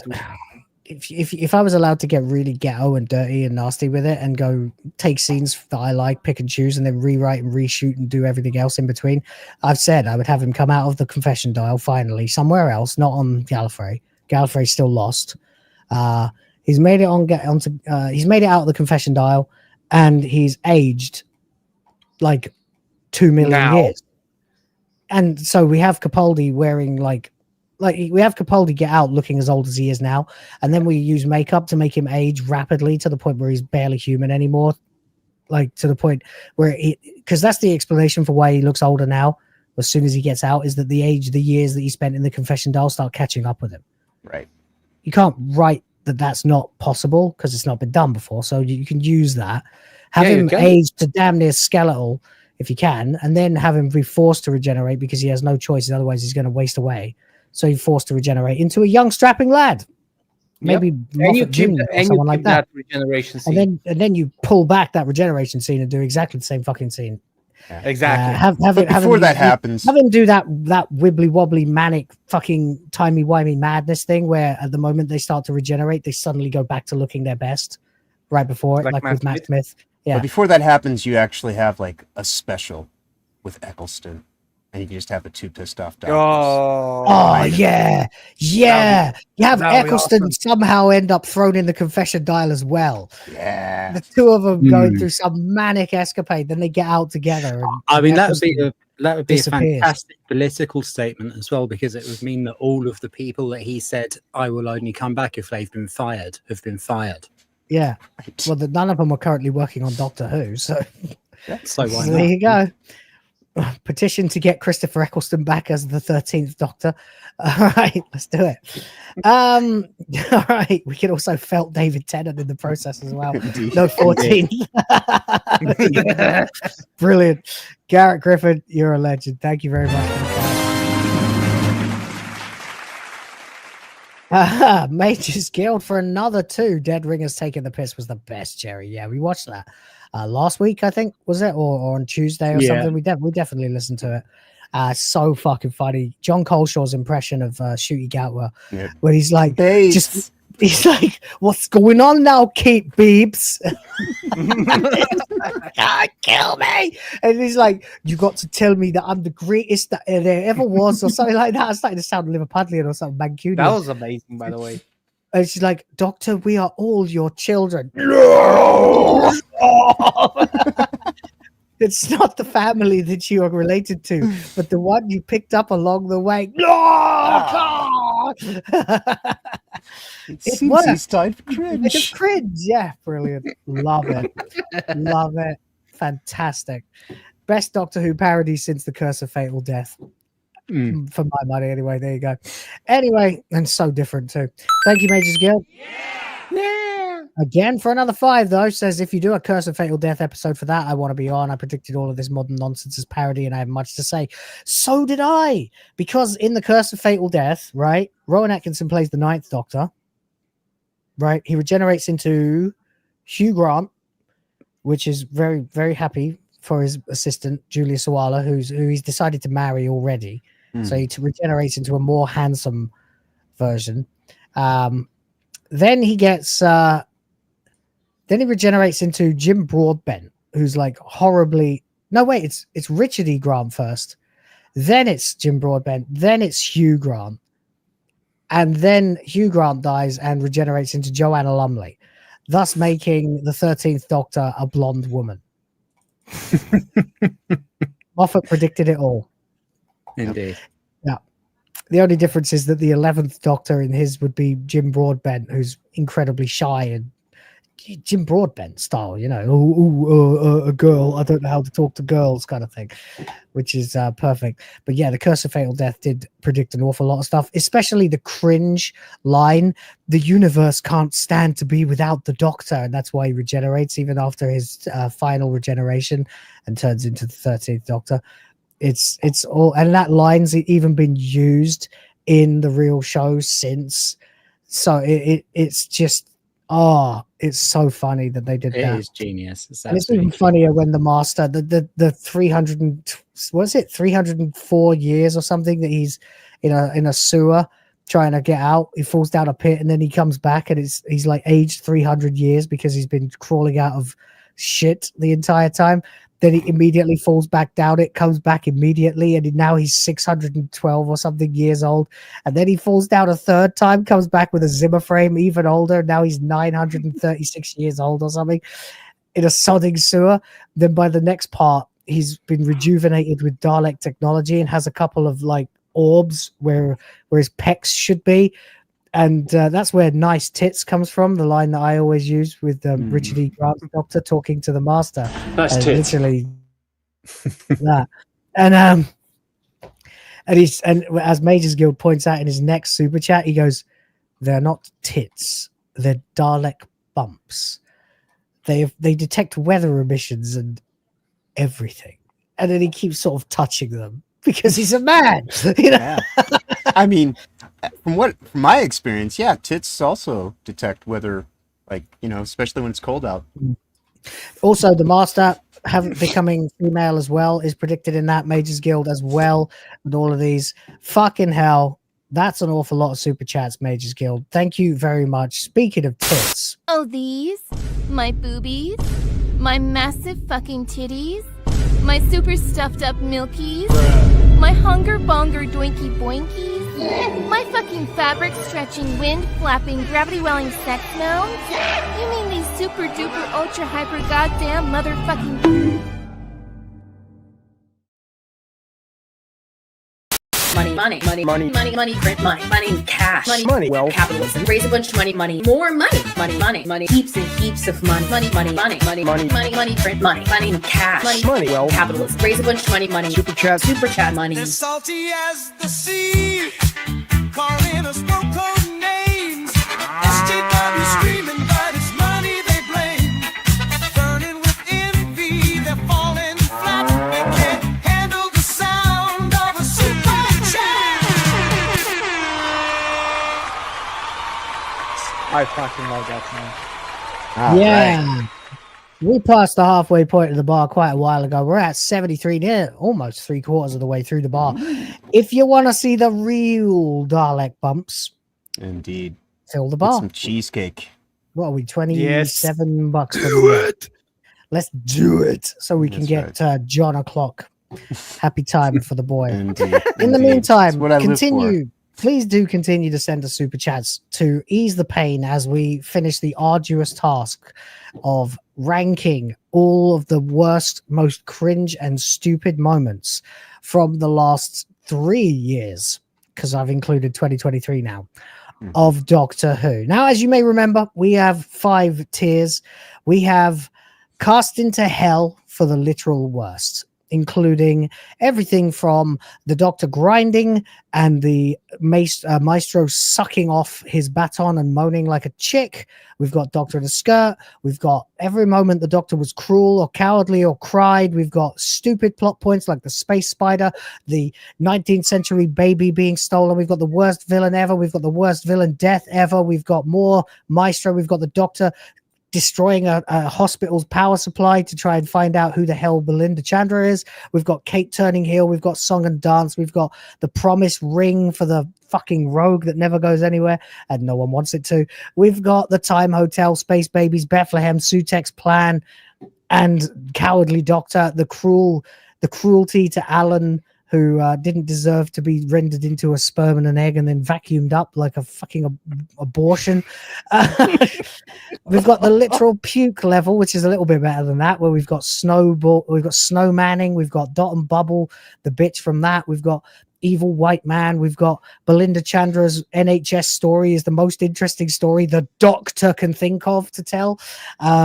We've got It's Illegal to Be Gay, we've got I Can Only Feel Alive in Africa, we've got Drama Addicted Space Birds, Snot Monsters, Space Farts, Conrad Clark's actual personality, 12 million supernovas without any recoil. We've got fucking more cringe Disability League and the League of Sign Language Wankers. We've got the doctor talking about his granddaughter that will never come to anything. We've got segregation. We've got the Rani comforting an old Jamaican woman in her bed as the world ends. We've got Sue Tech. We've got what is this? Rock Hudson has AIDS, the two Ranis, the 9 words bullshit, and of course Bridgerton and Mundy Flynn never getting a payoff. Then in Max Cringe, a little bit better than that. We've got Racism Ends when someone sings a song. We've got the Beatles playing the perfect chord. We've got evil fascist right-wing prime minister causing World War III. More Maestro, more animated cringe. We've got the terrible fate of Conrad Clark as the simp of the Rani. We've got Omega. We've got Donnie Tourette as a bad guy in Doctor Who. We've got Belinda Chandra's complete flippance to a bunch of robots invading her kitchen. We've got the return of Planet Midnight being useless and stupid. We've got the Doctor forgot he had a daughter. Then, of course, it doesn't turn out it wasn't his daughter in the first place. We've got Dad Ex Machina, the lesbian love song. We've got Susan Twist. We've got Conrad Clark's actual persona that he used. We've got the Doctor trying to save the fucking barber. We've got Ryland Clark, who's a complete prick. We've got the yellow shit that gets thrown into yellow wheelie bins every time you have a doubt. We've got Dr. Straight. We've got the easy defeat of Conrad Clark, and of course the evil barbershop of doom. Then we've got the accidentally hilarious moments that really made us crack up, like of course when Rose Jason Noble runs over and gets picked up by the Doctor, put down to reveal he's still 6 to 10 inches taller than the Doctor, because of course he a man. We've got Doctor Who appearing on TV in front of the cast of Doctor Who have left the TV, and hashtag RIP Doctor Who. We've got Planet of the Incels, the modern audience, Shooty Gatwa touching grass. We've got Conrad Clark's Twitter TikTok feed. We've got the space slugs rogue in hell who never goes anywhere and will never get out. We've got Nobody Dies Alone. Okay, how do you justify trans people? Sorry, Nobody's Born Wrong. How do you justify trans people? Conrad's World, the story time shit. We've got Dot and Bubble. We've got screwing over the only guy you trust in the world who can help you walk. We've got Ruby Sunday's mother just completely turning on her every time she has a chance. We've got Sutek. Damn you, Sutek. We've got Doctor finds out it's not his daughter and he just wasted a regeneration on another man's child. We've got midgets with pronouns, and there's nothing to do in Wales. And we've not put a single thing in Actually All Right. Yep. Well, that's because nothing has been all right. Nothing is right. Well, Nothing yes. above it. Fringe is the baseline here, you know. Oh, am I quiet? May just say I'm quiet. Is that better? Yeah, you're good. Oh yeah, you're good. You're good. Cool. I can hear you fine. But if the chat says that, then I'm just glad for whatever reason my microphone is not doing auto, gain control. No, shit it's being a good boy today, reason. isn't it? Yeah. There you go. Cool. Right, we are going to continue this insane quest. And now we have some Tenant stuff too. So, MagesGuild for 5 before we start says, I see you got my clips of suggestions for the list. Hold on, I have one more parody clip to send. We'll be in DM sent. You'll love it. At the end, mate, we will. We got to get this done. But Indeed. Thank you very much, and I'll check it out. Thank you for helping to continue filling the box.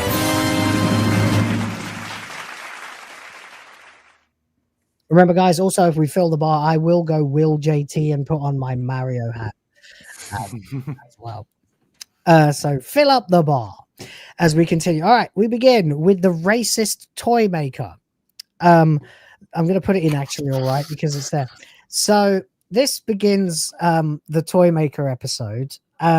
Obviously, if you actually are familiar with the Celestial Toymaker from the Hartnell days, which is a fantastic episode, he was dressed in slightly vaguish Chinese-looking clothing, which to the people who made the show at that point was celestial, right? Which actually has a different meaning and can mean Oriental, but also can mean based from the stars, you know.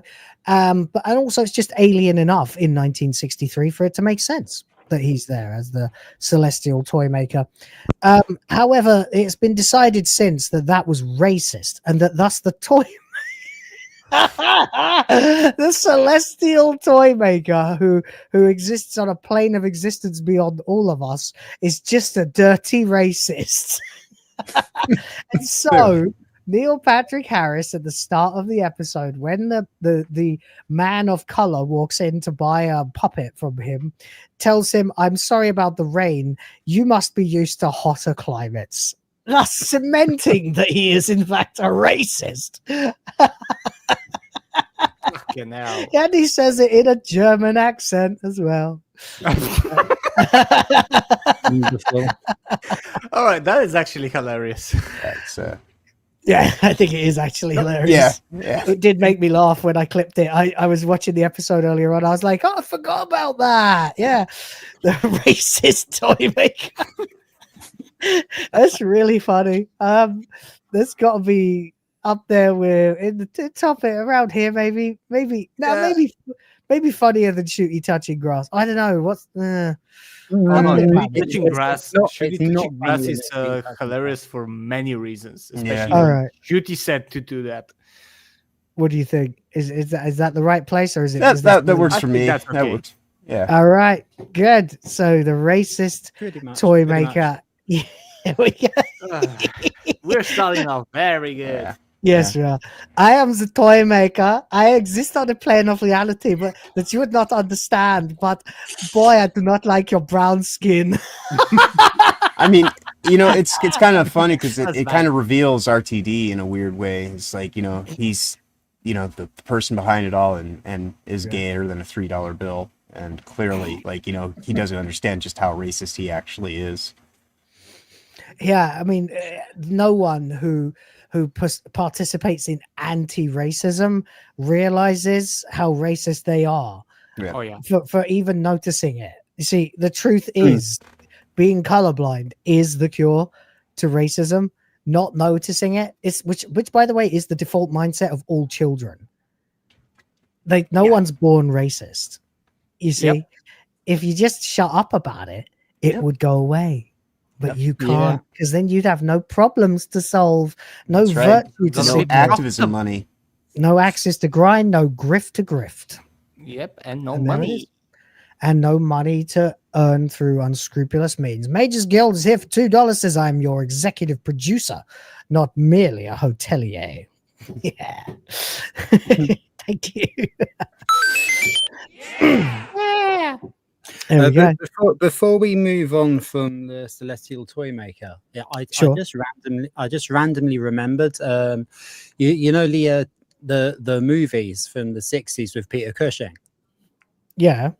He once said that he thinks his Doctor is canon, and what was going on was the Celestial Toymaker making him relive past adventures. Ah, that's cool. Yeah. Obviously a fan, if he knows that. That's Yeah. cool. I didn't know Peter Cushing. Yeah, I forgot about that. I did know that. Yeah, Jesus it's Christ, he strange did. because in his autobiography, he doesn't even mention having ever been in Doctor Who, but he did actually once say that. Yeah, Doctor Who and the Daleks, 1965. Yeah. Mm-hmm. Bloody hell. Well, there you go. Peter Cushing. Canon or not canon? Only the racist can decide.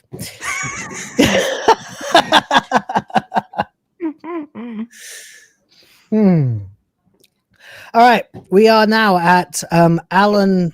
What was his name? Budd. Alan Budd, incel extraordinaire. As you can tell, because even before, I think it's before, you ever see him. Yeah, it is before. Even before you ever see him go full Islam and start telling his wife to be, or his girlfriend that he's proposing to, Belinda Chandra, what she's allowed to wear and who she's allowed to text and la da da da da. We realize that even before we saw that happen that night, when we first see him being contacted by the aliens of planet Belinda Chandra, he is sitting in a hoodie playing an FPS in his room that's full of bric-a-brac and shelves full of DVDs and video games. Yep. Huh.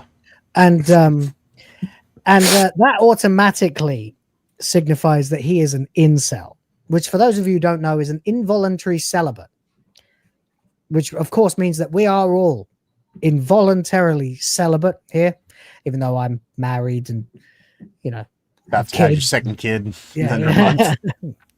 In under a month, and under 2 years. Yeah. Right. Oh, I see. It's going to happen in under a month, right? Yeah. No, but 2 kids in 2 years. Yeah. So very celibate, mate.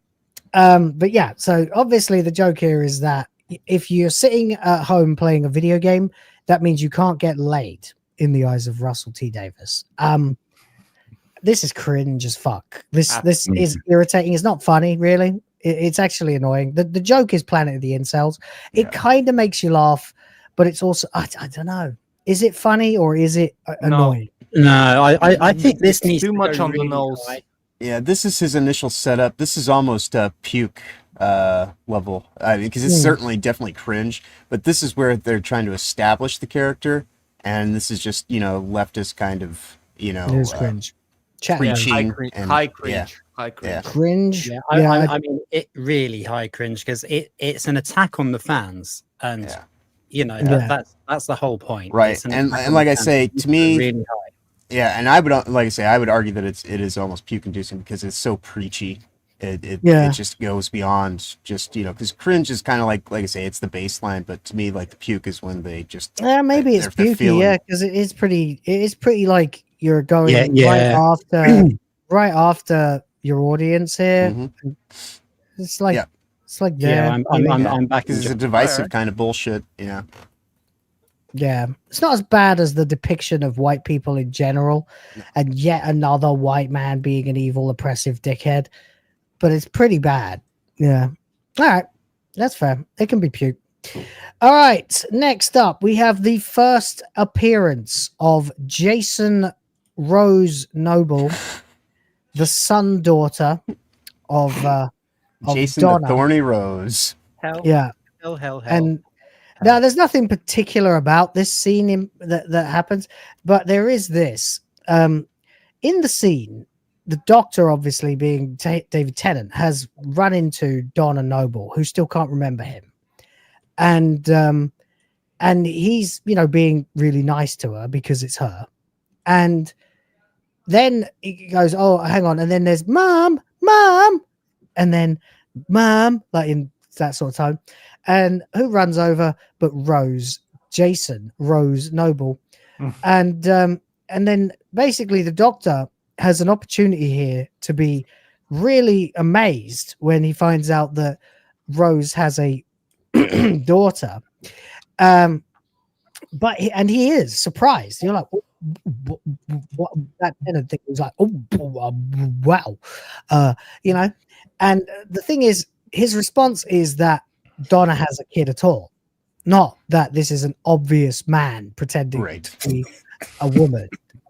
You know, a 15-year-old apparently as well in canon, which is illegal in the UK. So where do we put this? I'd pretty high, I'd say. I mean, this is where this character comes in and then thus takes over the episode. It begins. It's not as bad as later moments with the character, but it's pretty bloody bad. At least high cringe. I'm saying this is puke to throw it in the fire, but that's because, like, to me, all tranny demons like deserve to be in the fire. Oops. I think it goes agree to hell. with I you. really do. All right. Yeah, I think it goes to hell too, frankly. Yeah. Worse than people being flung about by midnight. Yeah. Worse than Cowardly Doctor. Yes. Worse than the forced abortion of an adult man. I don't know about that. Worse than Bethlehem. No, that was meant with good intentions. I think that's fine. Yeah. That's fine. Yeah. All right. All right, cool. Okay, next we have this is a picture of Joy to the World's mum. She is in hospital and During cannot see COVID. her daughter because it's COVID. You guys decided to put COVID in Doctor Who. Well, I think that's conditioning. I think that's like people like Russell and all his ilk trying to get people ready to be locked down again. So I think that goes to hell. Really? You think that's what that is? Because they really did like it when people were locked down, didn't they? These leftists. Mm-hmm. Yeah.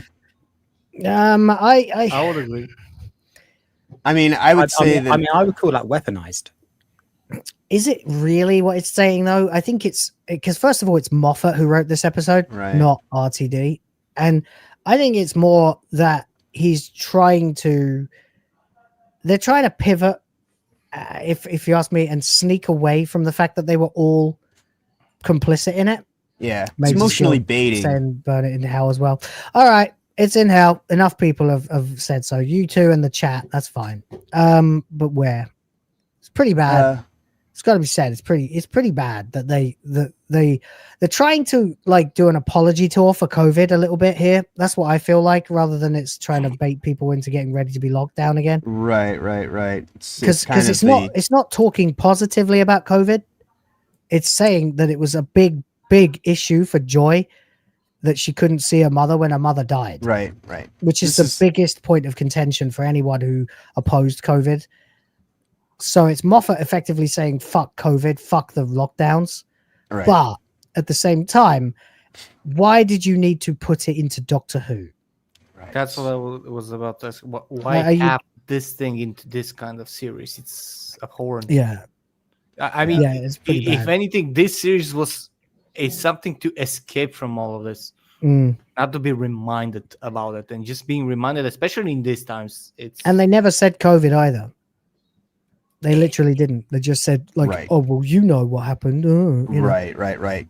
So yeah, it was them just kind of trying to talk around it, not really The more I think about it, the more this is annoying me. Yeah. Oh yeah, I mean, because it's a covert way of kind of trying to obfuscate like their compliance in creating the whole situation to begin with. Like this the BBC is just as bad as any other mainstream media source that I think went along with all that kind of predictive programming kind of shit. I think we should put it here next to the Time Hotel because while the Time Hotel was maybe the Time Hotel's a bit worse because after this is the stuff that's just like the worst of the puke cringe inducing shit, right? Everything after this is like a fundamental. Wait, this shouldn't be here. This should be on another tier. Oh well, whatever. I'll do it later. Oh no, it's piano crawling. Maybe it should be there. Anyway, everything after this is more or less an attempt to literally break down. I'm going to put it above that. Yeah.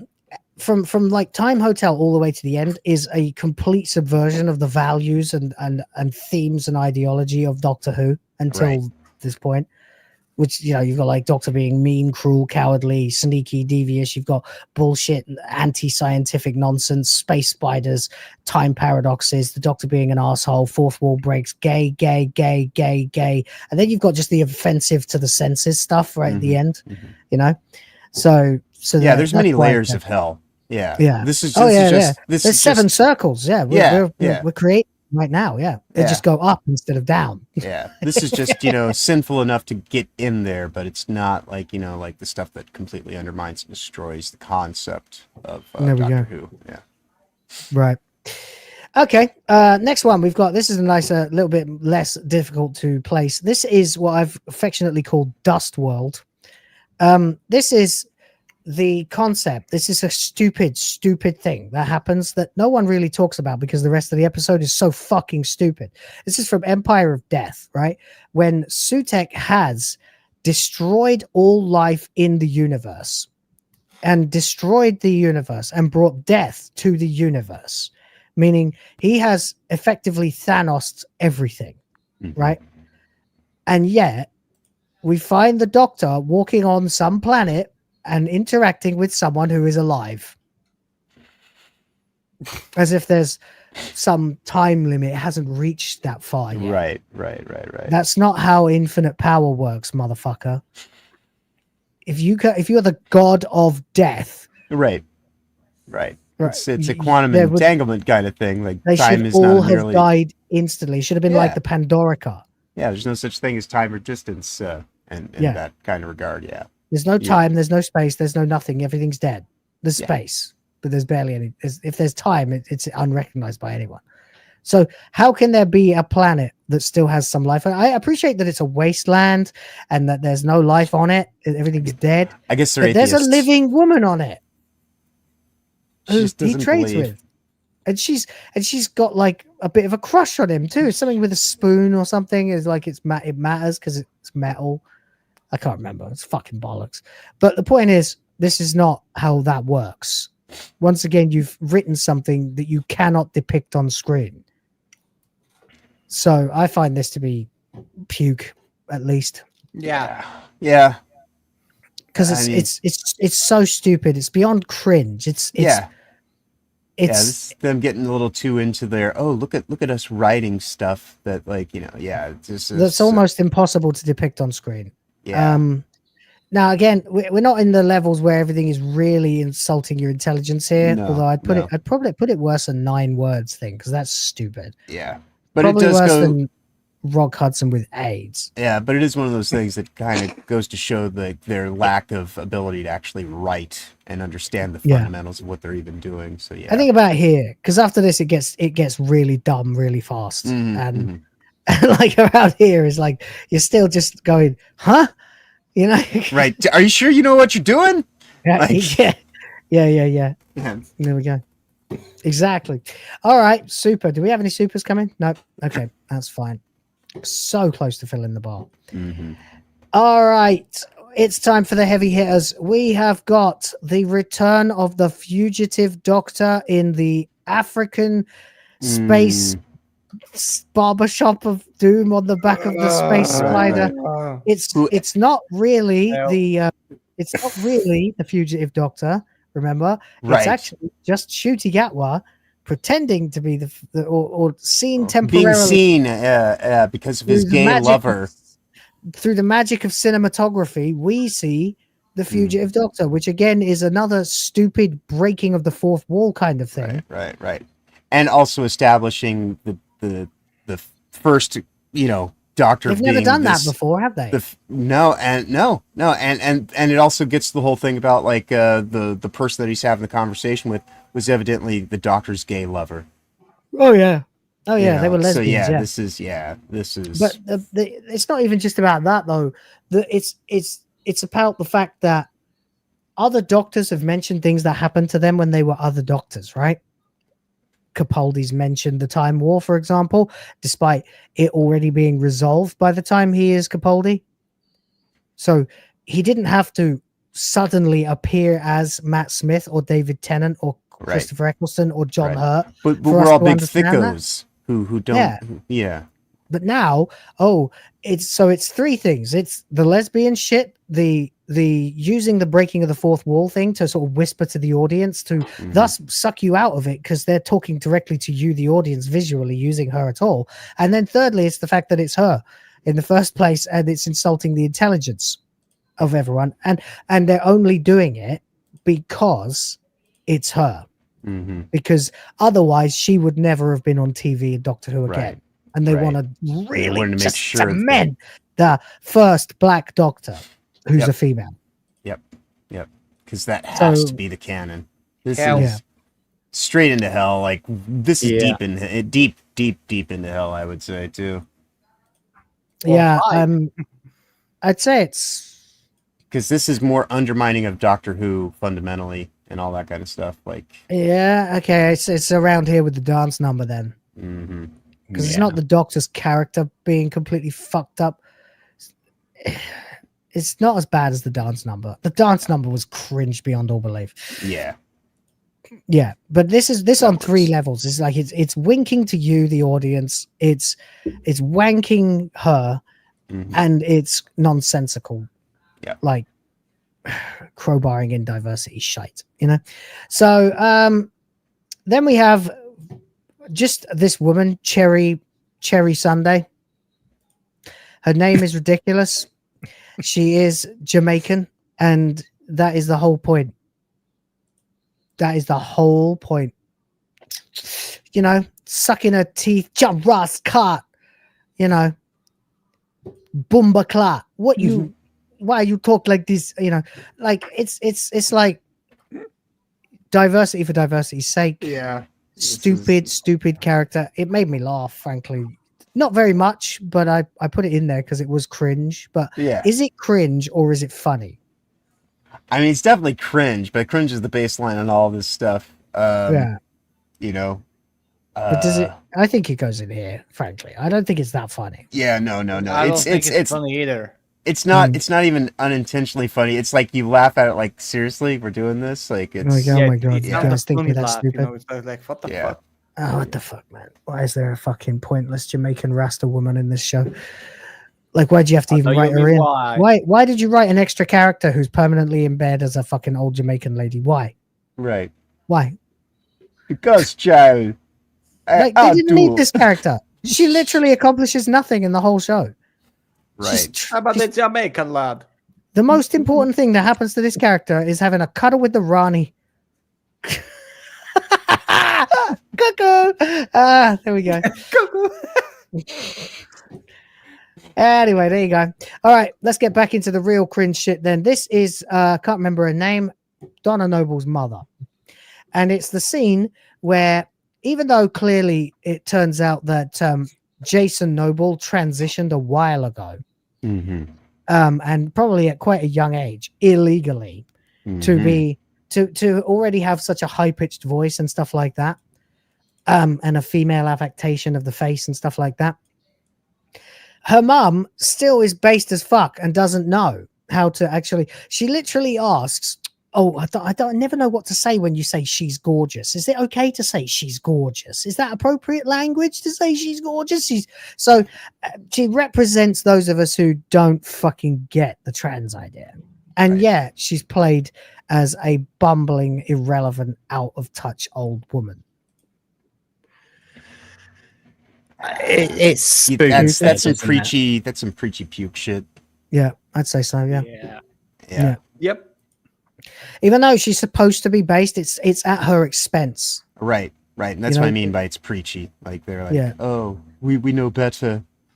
It's pretty high in this. I think it's pretty bad. I'm gonna just look at it. I mean, this is insulting to like the audience to a large degree. Like it's worse than a stupid snot monster. It's about here with virtue signaling about Africa. And you are not allowed to acknowledge another man as being attractive because that makes you gay in Wish World. Yeah. I'll put it just below him because at least she is being based. It's not done in earnest. Right. All right. Next we have oh Christ, what was the name of this one? I've forgotten. Give me a second here. What was the point? Oh God, Toasty. yeah. Hello, Toasty. How you doing? This is Donna Noble gives fashion advice while dressed as a fat, frumpy bitch wearing a turtleneck sweater, or not a turtleneck, but a red and pink striped sweater with a big brown coat over it, looking as frumpy as you can possibly look. And I'm pretty sure that's a wig, by the way, that she was wearing all the way through this, because her hair was never that full originally. But anyway, Catherine Tate here, as Donna Noble, looking as frumpy as possible, decides to tell Tennant's doctor, without knowing who he is yet, that his suit is too tight, by telling him, you can wear suits like that until you are 35 and not a moment longer. Yeah, and I just think it's fucking ridiculous cringe that a frumpy old woman like Donna Noble at this point, who is giving should not be giving anyone advice to when she's mutilated her child. It's like it's like giving advice on what looks good when her 7-foot son daughter just bowled over and said, "Hi, Mom." In the same scene. Is it only cringe? Because this is one more thing that is just Oh, this is destroys more puke Donna preachy Noble's- bullshit. Yeah, I don't know. I would say Is it's it- more puke because it further destroys Donna Noble's character. Well, from she what always we know. criticized Right. him. Yeah, She but- always yeah, but- told him he was too skinny and stuff like that. But Yeah, but when she did it, it was actually, at least it was in a good sense and it was properly placed. And this is just This of is course, this is it's condescending towards men in general. Like Yeah. it's using the doctor as a focal point, but it's sitting here trying to say that women are free to sit here and try to make themselves look young forever. What the hell ever? Like she, as you say, pointed out, like she's you're allowed frumpy to as fuck. warp your son into Right, your right. daughter. But men, like, how dare you, like, do anything that is Yeah, just alright. a little, self-indulgent. And it's like, It's feminist cringe, isn't it? right. About Rock Hudson with AIDS, probably. About that, maybe. Or is it What you all mean? hail the NHS levels of cringe? It's not segregation bad. No. Is League of Disabled People bad? Virtue signaling about I'd Bit say lower than that. a little bit, bit yeah. WhoTF, yeah, that's pretty bad. Because like I say, it crosses over cringe into okay, now you're being preachy. All right, around about here. So, yeah. It's all right. It's is it worse than the Dust World though? Like that doesn't make sense mechanically. Maybe it's not. It's probably around about here with the. Like I say, it's low level. It's beyond cringe, but it's low level kind of like pukey bullshit. But it is still pukey bullshit. Yeah, it's there with Bridgerton. Yeah, Bridgerton for Bridgerton's sake. Exactly. Yeah, it's annoying. All right. Next we have him. At last, we come to this. His power level is astounding. Look at that brilliant form. This is Ultra Incel. Clearly, this is unintentionally. Yeah, this is accidentally hilarious. I mean, there's a reason why it's in. Especially if we it's in go the by show. your clip. Yeah, it is. Yeah, I mean, I just straight up stole Beerus's line from when Goku achieves Ultra Instinct and turned into Ultra Incel. But yeah, it is the it's fucking hilarious, isn't it? It's about as funny as the racist toy maker, I think, maybe. Yeah, because remember the previous part of the series when they made a whole big deal about not having having anything that is mean or derogatory towards crippled people, and then he's literally turned into a legless fucking Borg. Yeah, he's turned himself into the Borg. Yeah. Into a disabled person, which RTD sees as an upgrade. Right. right. So I mean, it's fundamentally laughable in every way, shape, or form. Unless you're Davros. Yeah. There you go. Right. Did we get any supers? No. All right. Right. Next we have this. This is a really, really cringe moment. Okay. I put as much Tran Noble as I could possibly do in this because it really makes me want to boil my blood. Mm-hmm. This is a scene where you might have forgotten it or possibly not even seen it. Donna's awake again. She's had her memory restored, and the Dr. Donna are trying to figure out. I can't remember what the situation is exactly, but basically, they've realized that they had a problem, and the problem was that the Doctor and Donna, as a meta crisis, being two people, made them binary, right?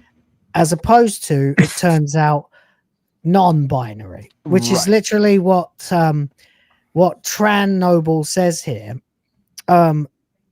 At this moment, sorry, no, that's actually this one. That's the one I wanted to do. This picture here, where she literally says the word non-binary in the episode. And it's not, I'm getting it confused with when she suddenly becomes OP and saves the whole fucking day, which we'll do next. But basically, it's the fact they're like, oh, because we're binary. And they goes, a non-binary. Mm-hmm. And it's it's like, fuck you. Yes, fire. I think hell, straight yeah. to hell. Yeah. Cast that shit in the fire.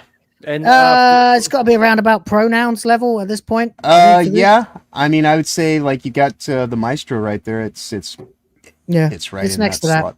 Yep. It's next to that because you know, it's non-binary being said here, but it's also now the other problem we have is the fact that the reason they said this is because of the fact that the non-binary person has become the ultimate girl boss despite having a penis. Right.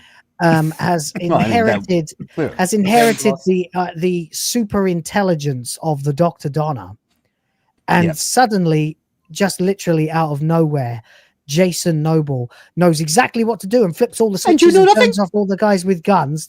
They all suddenly lose their mind control from the meep, and both Donna and the Doctor are completely fucking useless and are prepared for death when suddenly the meta crisis awakens inside Trans Noble, who just goes blip blip blip and does that sort of I'm going to change the calibration of the blah blah blah blah blah and do this and it's just a stone cold rehash of when Donna Noble started reeling off all this spacey mumbo jumbo when she was part-time Lord for a little while. And how could a male identifying doctor ever be? Oh god, exactly. We got that. That's in here too. We're not there yet. Yeah, no, but we're not there yet, but we're close.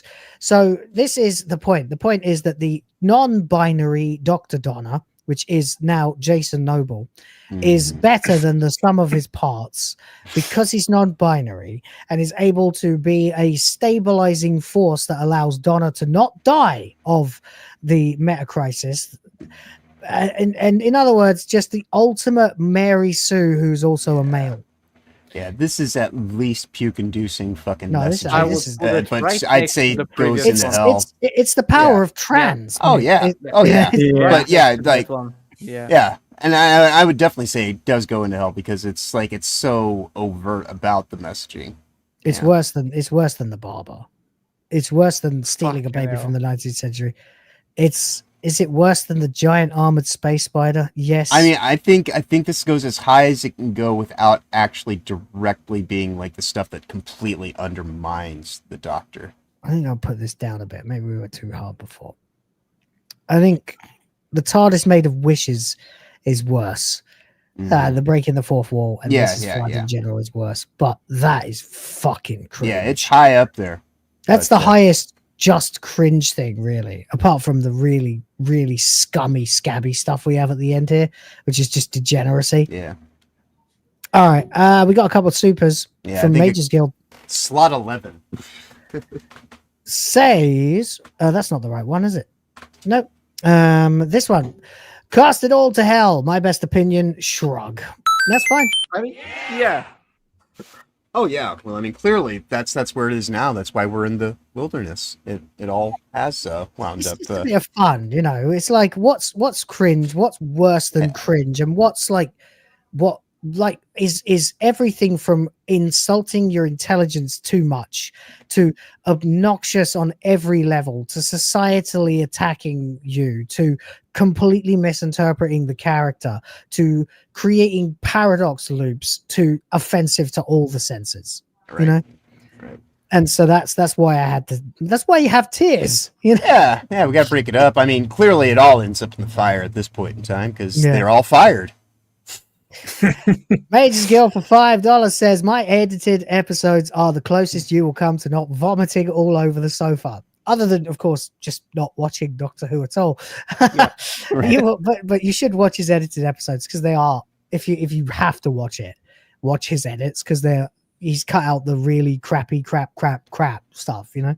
So it's just the opening sequence and the closing credits, more or less. Yeah, the edited episodes are the closest you'll come to not vomiting all over the sofa. I'm not sure what to say about this nonsense. #RP Doctor Who. Thank you very much. I appreciate it. Ratcheting ever closer. I appreciate you supporting the channel and filling the bar, even if you haven't got much to say. But anyone else watching, feel free to chime in and tell us what you think of some of these moments, or if you would rank them differently. I'd like to hear from you. It's also a public list, so I think you can go find this and create your own ranking if you feel differently, or stream it. Who knows? Indeed. Or send it to some other channels too. To do this and tell them it's going to take them all day. Sorry. I was somewhere between all day and all year. Right. Okay. Here we are. This is the one that made me go completely insane and yell and scream and call RTD a cuddle cow everywhere I could.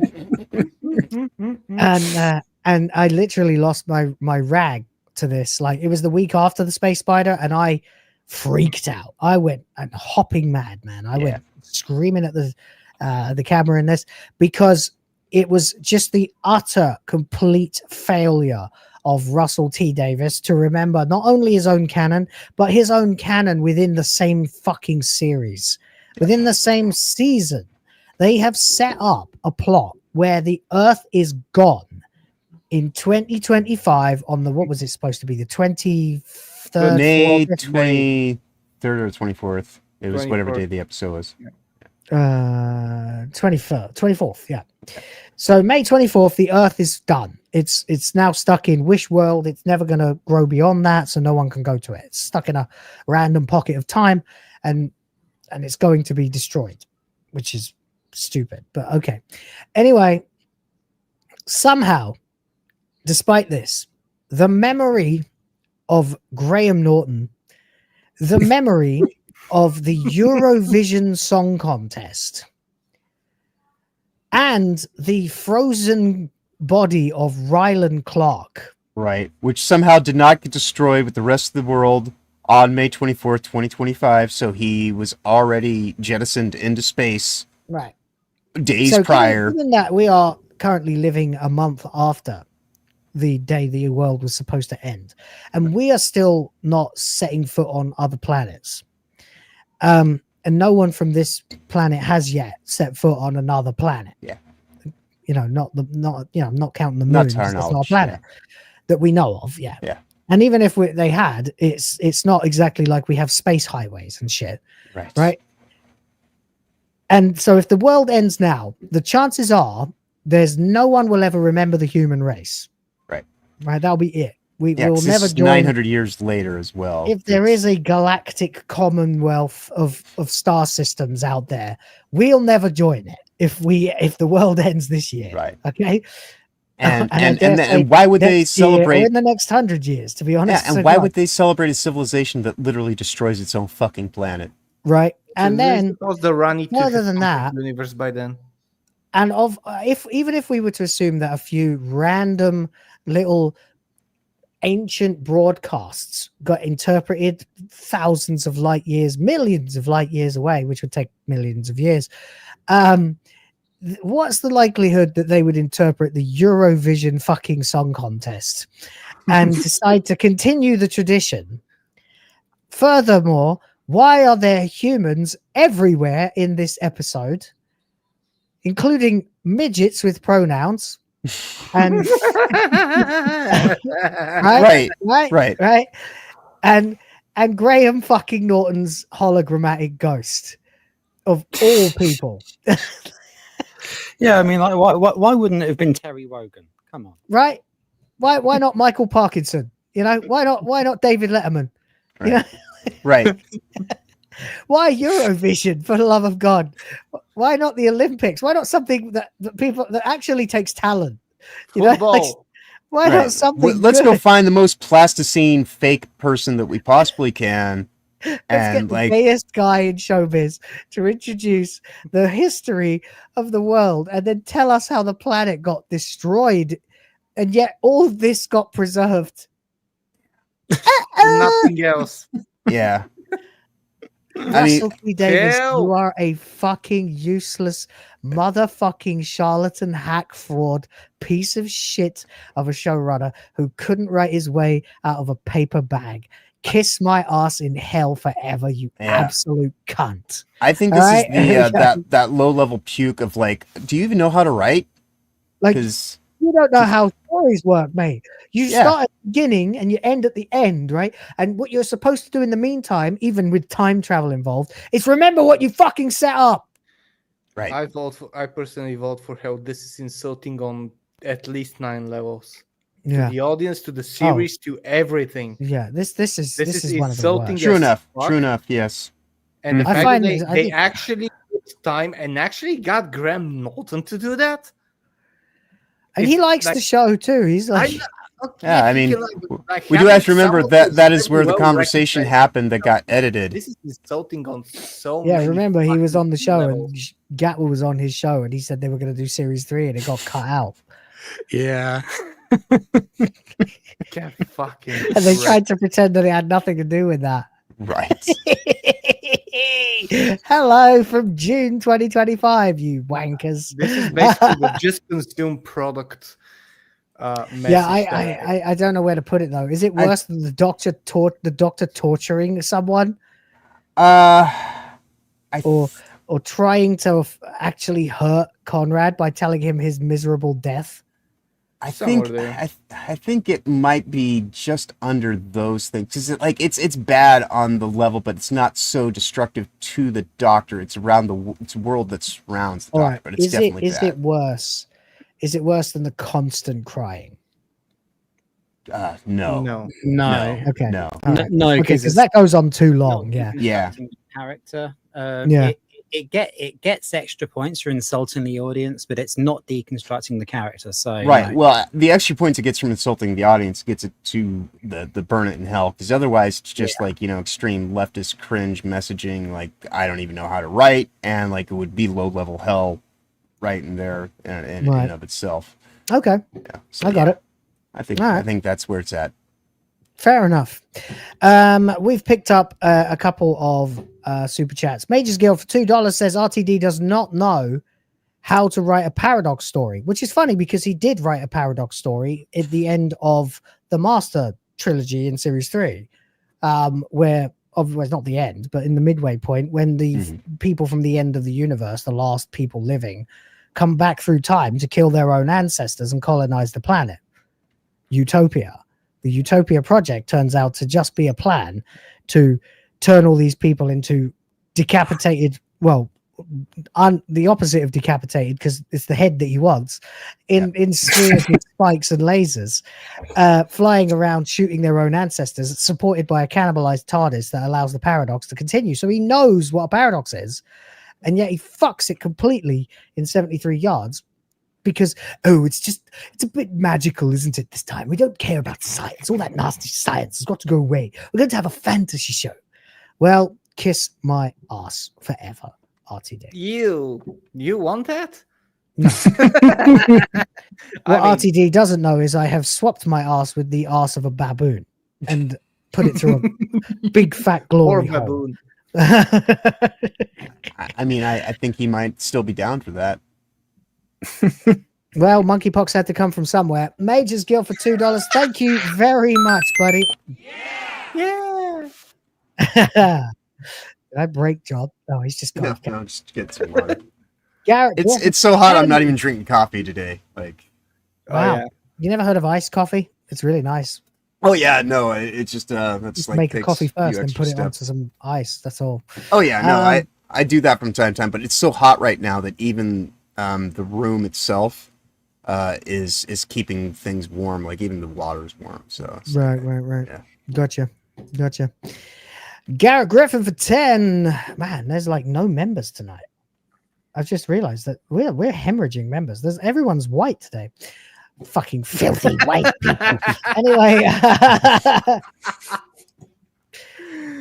there you go. Gray ghetto up in here. Yeah, it's the gray ghetto. Yeah.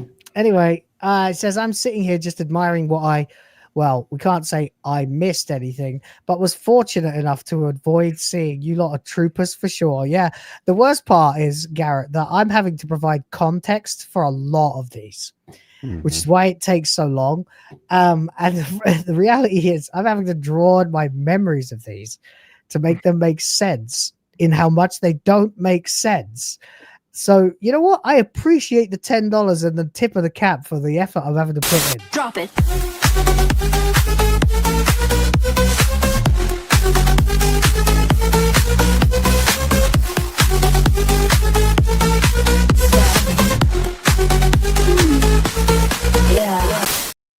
At which point, Rufus Grimm with the 199 and the last feather, because of the bar is. There it is. Thank you very much. Filling that bar up. And then MagesGuild dropped in with 2 more and said, clear your mind of questions. Frank Oz, Return of the Jedi. Absolutely. Except when you are specifically doing the job of scrutinizing something. Then fill your mind with questions. All the questions. All the time, forever and ever and ever. Indeed. All right. That is the bar filled. Thank you, ladies, gentlemen, and nothing in between. Well, should we save it for when we're finished? Yeah. Be nice. All Nice cleanse. Nice cleanse. All right.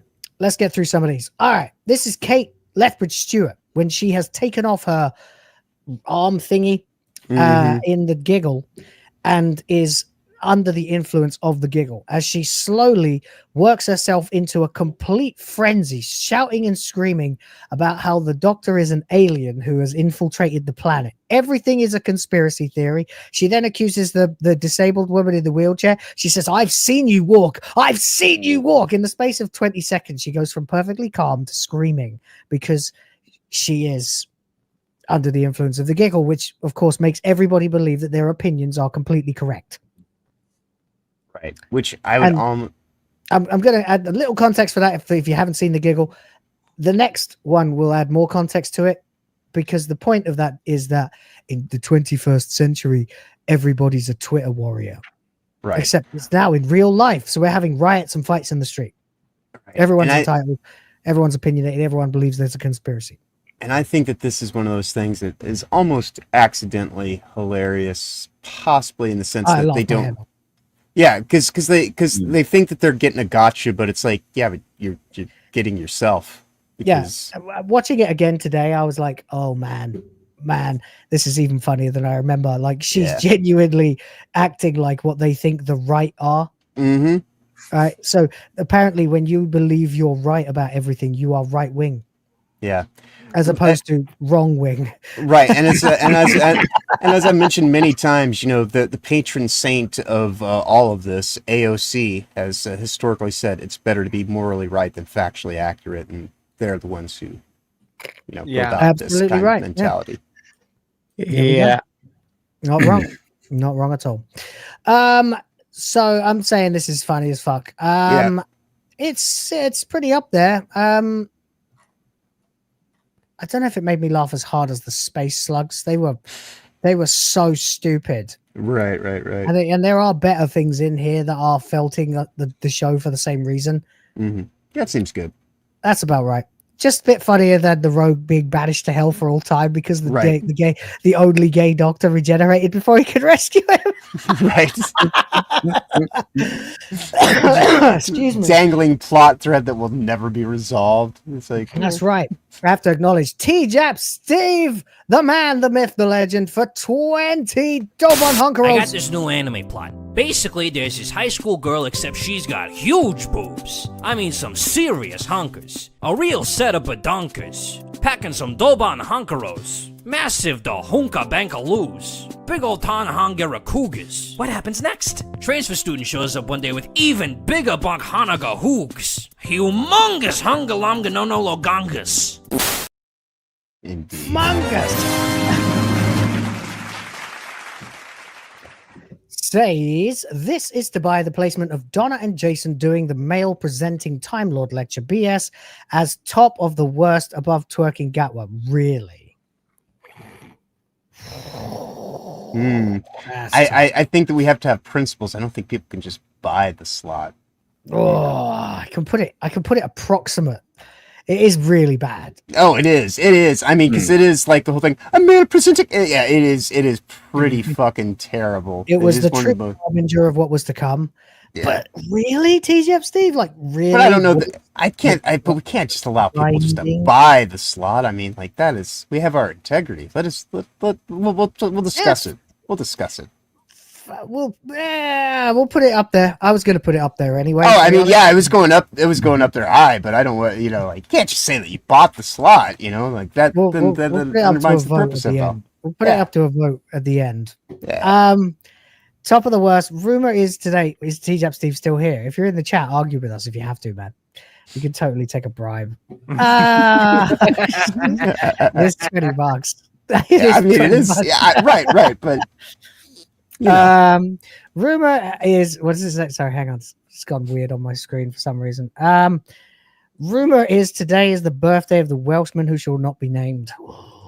It is more than rumor. That is fact. Yeah, it's about that same time. I know it's around the same time as my birthday. So yeah. Happy birthday, Voldemort. Thank you very much. And Spears in the chat for he who apparently shall not be viewed. Indeed. On YouTube. But will be viewed more than ever on Rumble. Yeah. Sooner or later.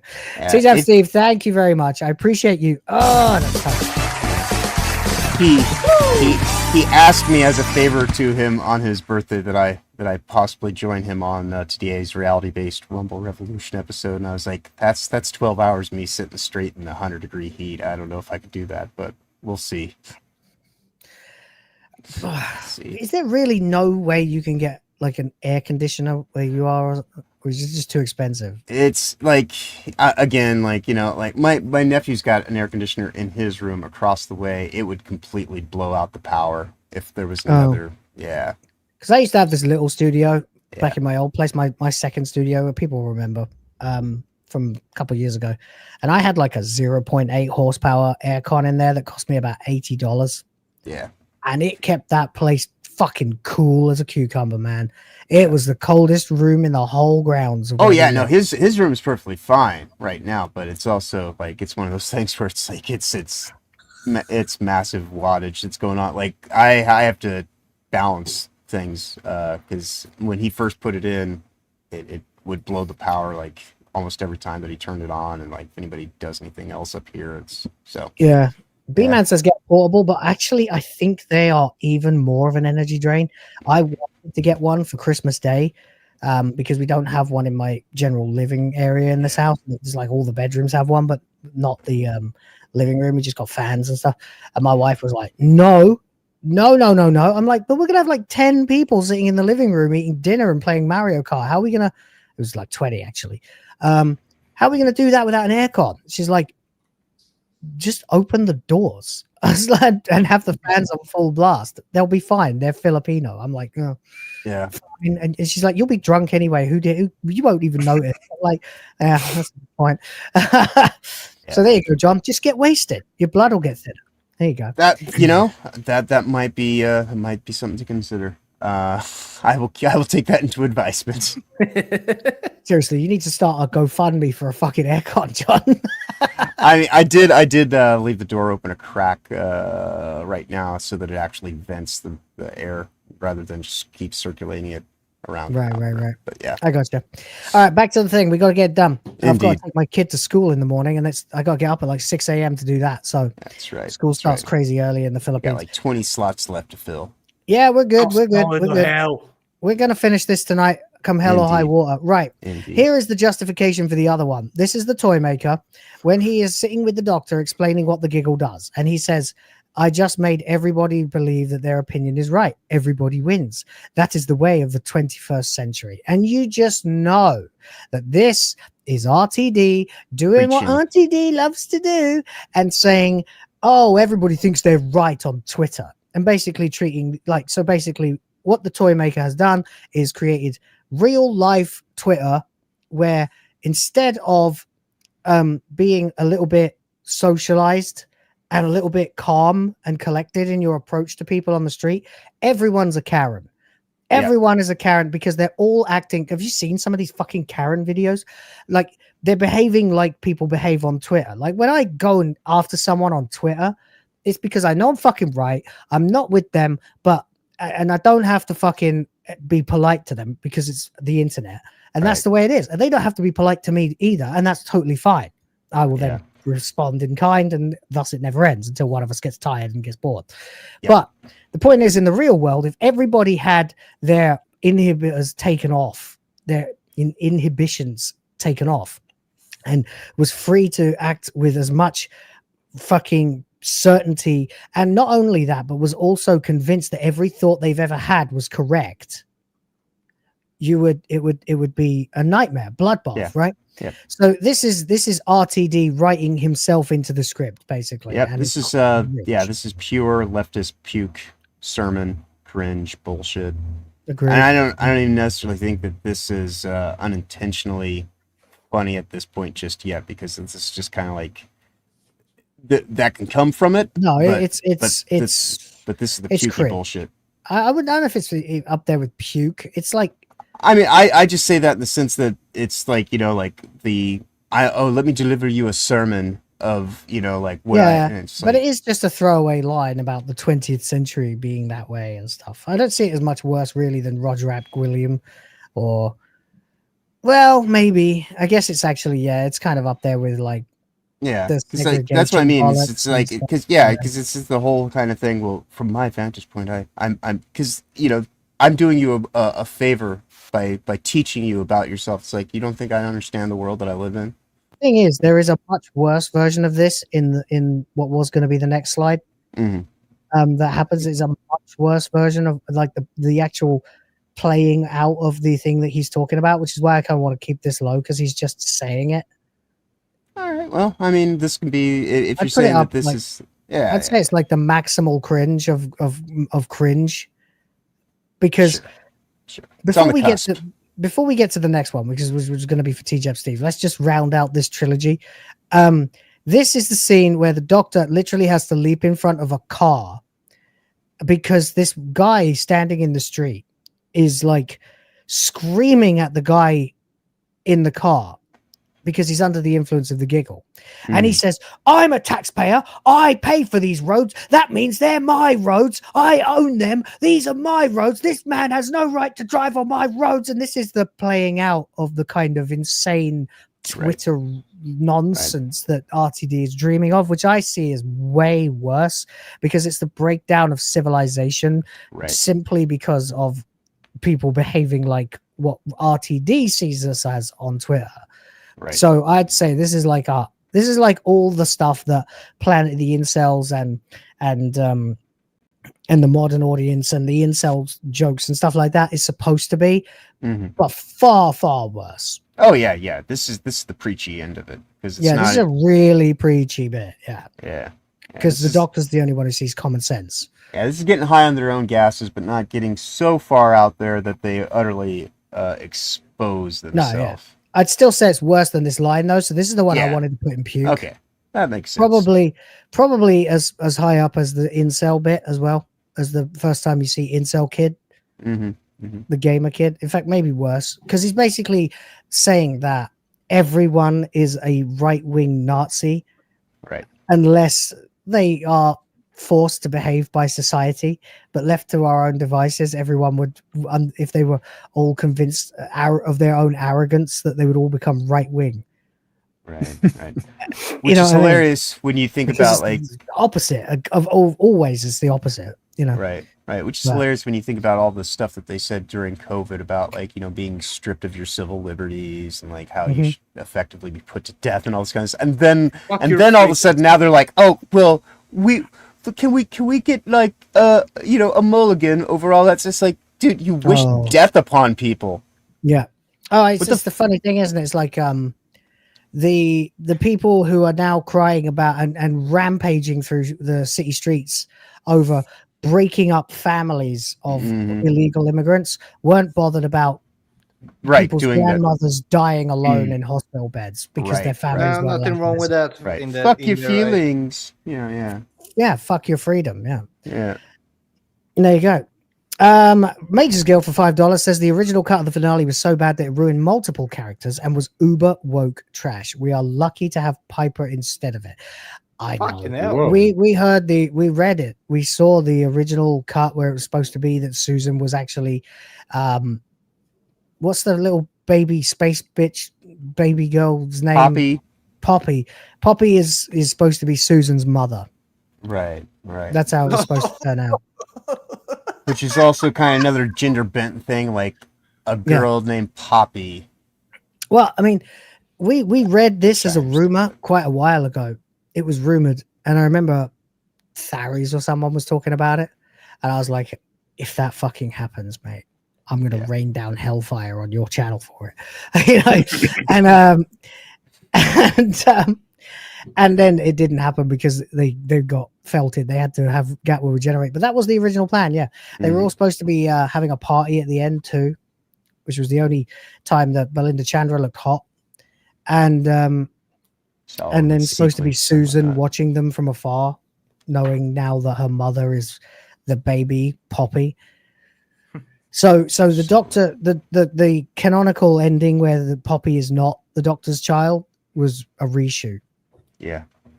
And now an Indian woman is having giving birth to a white daughter that was at some point black. No one's any race in the Time Lords, you know? Right. Because they can all regenerate into any race that they have no control over what race they are at any time, which is why it makes even less sense that the Doctor, now being black for the first time in a few regenerations, if you believe the Timeless Children, would suddenly only identify as African. Right. So there you go. And thank you, MagesGuild, once again for the revelation.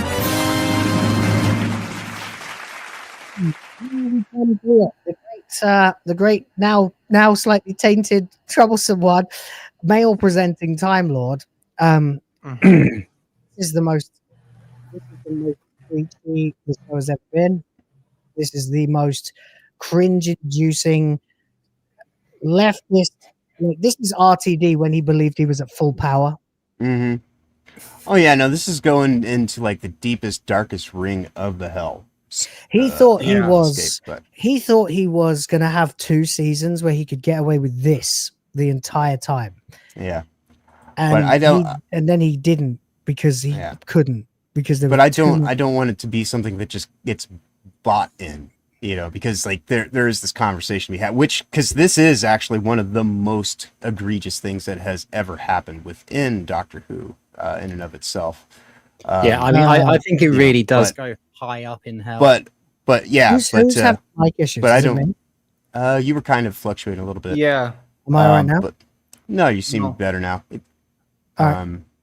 But yeah, it's one of those things where it's like I don't want to undermine the integrity of what we're doing here by just saying it gets the slot just because it was paid for, because it could just have it just because it is as fundamentally undermining as it actually can be. You know, like it's cringe. It does a few things. It rounds out the constant mentioning of pronouns and trans ideology in that episode, which just shows you what RTD's plan was. Right. Without the various people, myself included, and some of and you know nothing, and you guys, and you know nothing, and I mean, it is, like I say, it is, you know nothing, and because we're women, except one of you's a man, exactly. So that's what I mean. It is definitely high the fuck up there because it's so you're right into it. The pronouns thing. You've got the pronouns thing, and then you cap it all off by having him say male presenting Time Lord. This is RTD's first episode back. Yeah. And in that one line, I went from Catherine Tate being like someone that Donna Noble being one of my favorite characters, just being like, if I never watch this ever again, I watched this clip. I watched the clip. I mean, it was already going to hell. I was at that point. I was like, I'm so glad I don't watch this anymore. Yeah, honestly, it got to go in the top 3. I just bad as the other 2. So what we'll do is at the end of this, we'll put it. Leave it to a vote. Yeah, because that's the only fair way to do it. Top 3 hell. Yeah. Because they're all terrible and all in slightly different ways. One is a complete felting of the Doctor's character, turning him into an abject, cock-chasing, degenerate piece of shit. The other is literally a man making female sex noises to children. And the other is trying to undermine society in every possible conceivable way in favor of trans ideology, which I'm glad we stopped. So they really are. Which in a weird way, it's kind of a... Yeah, it's kind of a combination of those other 2 things too, which is why I can see it possibly ending up being the worst possible thing. But I want everybody to be involved. I was going to have a vote at the end anyway for the top 2 because we couldn't decide last time which one was worse. So I just put them in this order. But I was always going to have a vote because that was the plan last week until I fucked up. You didn't do anything wrong. All right, this is funny as fuck. This is what have I called this one? It's called she gave away her lottery ticket. Right? Donna Noble gave away the winning lottery ticket that the doctor gave her as a wedding present. At the end of his run, when he was about to regenerate, he sees her marrying some man, and then he gives her a winning lottery ticket, and then she gave away the lottery money, and while she's saying it, it's something to do with it being for the good of Jason / Rose, and you can't quite see it in this, but if you watch the actual episode, you will notice that he is vastly bigger than she is, while resting his head on her shoulder. He is colossal compared to her, which is just a sight to behold. Like, you just can't really see. Like, she is giving this person a hug, and if this was her 15-year-old daughter, right, and yet it just, it's like a massive bodybuilder being hugged by an old lady. Right. It doesn't work visually. It's almost as dumb as when Ncuti picks it up and puts it down. And I would put it right around that same level of hilarity. Quite yeah, honestly. I would. I'd put it about here between Planet of the Incels and Modern Audience, because it's not as insanely funny as that bit. Right. Because the angles don't work quite as well. You have to notice it, and once you've noticed it, you can't unsee it. But there's no arguing with this one. But it's not as bad as RTD felting himself and the whole show to try and get a win on the fans. Yeah. But there. Any objections? Works for me. Nope. All right, cool. TJ Steve for 15 months says, so Susan's mother is Michael Jackson adjacent. Member for 15 months. You legend. You're bad.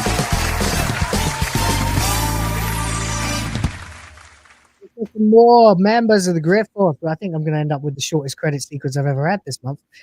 MagesGuild for $10. Fucking hell. Says, do you remember me precisely saying what would happen in the end and predicting everything, including RTD leaving? I've been told exactly how the show would have ended if season 3 was greenlit. Disgusting. Hello. I don't know how it would have ended. I do remember you saying all this stuff and agreeing with you.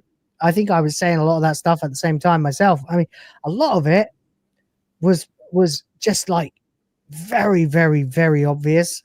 But then there were specific details, like the fucking Poppy being the mother of Susan thing that even I didn't think RTD would actually do until I saw Susan in that third from last episode. So yeah, I do remember this, and well done, man. Like, yeah. You know, like so many things with this iteration of the Doctor could only end in tears, but in this instance, it would have been the audience. Well, that's exactly what's happening. It's ending in tears. We've got 5 tears. There you go. Well played. I got this new anime plot. Basically, there's this high school girl, except she's got huge boobs. I mean, some serious hunkers. A real setup of donkers. Packing some Doban hunkeros. Massive da hunka bankaloos. Big old Tanhangera cougars. What happens next? Transfer student shows up one day with even bigger bunk hanaga hoogs. Humongous hungalamga no logangas. Gangas. Thank you very much, buddy. Appreciate it.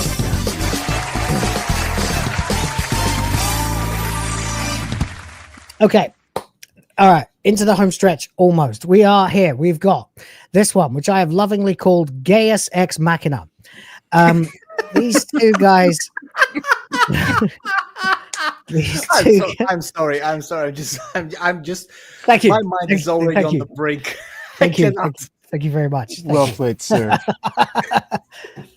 That's one of the originals too. It's been sitting there for weeks with that name. So these are the two gay guys, the interracial gay couple that help the Doctor with absolutely everything he needs to achieve absolutely everything he needs to achieve. And they both just fall over him. Anything you need. Yeah. Like openly I've still forgotten the confetti moment. Fuck. Oh God. Yeah, that's all right. Honorary mention. But go on. Well, it's just hilarious because like both of these characters, they're so devoted to each other, but they immediately would throw the other one under the bus to, like, have some of that doctor sausage. It's like, yeah. They were gooey. They're constantly on the brink, right at the minute that you meet them. They are literally about to break up. Yeah, they're having like the fight where one of them goes, "I just don't think this time is to get the U-Haul ready." Yeah. No, they're not lesbians. No. They probably then there would have been a fist fight first, and then the U-Haul. Right. Yeah, there'd be a fist fight, and one of them would have to move out because everyone knows if you become a lesbian, you automatically have to move in with your girlfriend on the first date. So they're going to have a fist fight. They're going to have a fist fight. Not only are they gay as fuck and constantly fighting, they are also the best nurse on the station, and also the leader in all in programming all the systems that made the show possible. Right. They happen to have the tech who made it all happen, who was going to have a VIP seat that the Doctor stole. Contrived beyond belief. Every time he needs something, these two they conveniently have the skill set for it. Yeah, they happen to be able to just happen between them to be able to turn a cryogenic stasis pod into a rejuvenation chamber for 100,000 people that were flushed into space for like half an hour. But the only one that's more silly is the agent guy who he's like, "Hey, can you do this?" And he's like, "Well, I guess I have to," Yeah. The agent guy who also decides that he hates his client when he finds out that she's the race that he doesn't like. Right. As if that would happen. So there you go. That's his meal ticket. I don't know if that's accidentally hilarious or puke. One of the both. I don't know if it's funny or it's just insulting to the max. It made me laugh. Yeah. It made me laugh. Fair enough. It's quite revealing about gay culture in a way that it's like, it throws them under the bus constantly as well because they're so slutty for the Doctor, and yet at the same time they're supposedly committed to each other. Right, and that's what makes it unintentionally about to break up, and also absolutely wonderful at absolutely everything all the time. Yeah, it is accidentally hilarious in the sense that it's like, oh wow, because it's RTD, trying to say something about like superiority of all this, but also at the same time like completely catty and just all over the place. It's just, oh god. Every scene they were in, I started chuckling. Like the whole way through, I was like, "Oh, what are they gonna do now? What magical fucking science rabbit are you gonna pull out of the other guy's arse in the next?" right. Put it back in. I was saving that for later. All right, next we have Belinda Chandra being told by her mother, what is it? Good little girl, then good little wife, then good little mother. Yeah. And that is the model for her life in Wish World. It's hyper cringe, but it's also, there's an element of it that could be construed as hilarious because this is Indian culture. Right. Like this literally is kind of how they raise girls in India, that don't leave the country to go become doctors, So yeah, what do you think? Like I think it could either be, I mean it's really cringe because it's being used to depict Conrad Clark's model of sexism when all he wanted was safety. Right. But at the same time, it's also unironically probably the best path through life for many women, and also it is very typical of the culture that she actually comes from. Right. So it's both funny and cringe. You have to decide which one more. Right. I think it's not absolutely hilarious, but it definitely gets a chuckle, but I don't know if it's like that's just kind of like worthy. It depends on whether it's more annoying. I personally found it kind of funny, but I was at the point by this point in the series, I was just finding almost checked out. Funny. Yeah. I would put it at cringe because it tries to put a negative spin on what Will said is traditional women culture. Right. Because it's not trying to depict it as bad. It's trying to basically pervert the whole meaning of it and just it doesn't fit with anything. It is in a way making it hilarious, but not in that way, in my opinion. Okay. It's great. Yeah, I mean, it's being condescending about perpetuating the species, which is just completely against nature. So I think it goes in cringe. Yeah. Okay. It's like I say, it's kind of a chuckle thing, but I don't think that is it's it like worse- the unintentional hilarity kind of stuff. Is that it worse than the bad animation? It's right about there. I don't think it is. Or really. I Okay. think the bad Is it animations- Is it worse than Conrad Clark being a simp after all he's done for Rani? I don't Probably. think so. No, but probably just before that. Yeah. Okay, it's worse than Omega. It's pretty bad. Yeah. All right. There we go. William Hestilo is here. Says for $5, that actually all right column seems awful empty so far. Gee, I wonder why. I wonder what that could be. You're not wrong. You better believe it, buddy. It's a mystery. It's such a There you go. mystery. I wonder why that is. Yeah. Anyway, TJAP Steve, $2, thank you. Says the British Society of Magical Cigarettes. Right. Oh man, did you see that clip I shared the other day? I can't say it because I'll get I know the one. the cigarette king here. It's a TV show. It's so funny. I gotta find it again. I gotta add it to this show because if I play it in a clip, apparently it's okay. Because I was on Grant's show, Grant Gregory, who's a panelist on this sometimes. And I was on his show last weekend, and he played that clip like half a dozen times, and nothing bad happened.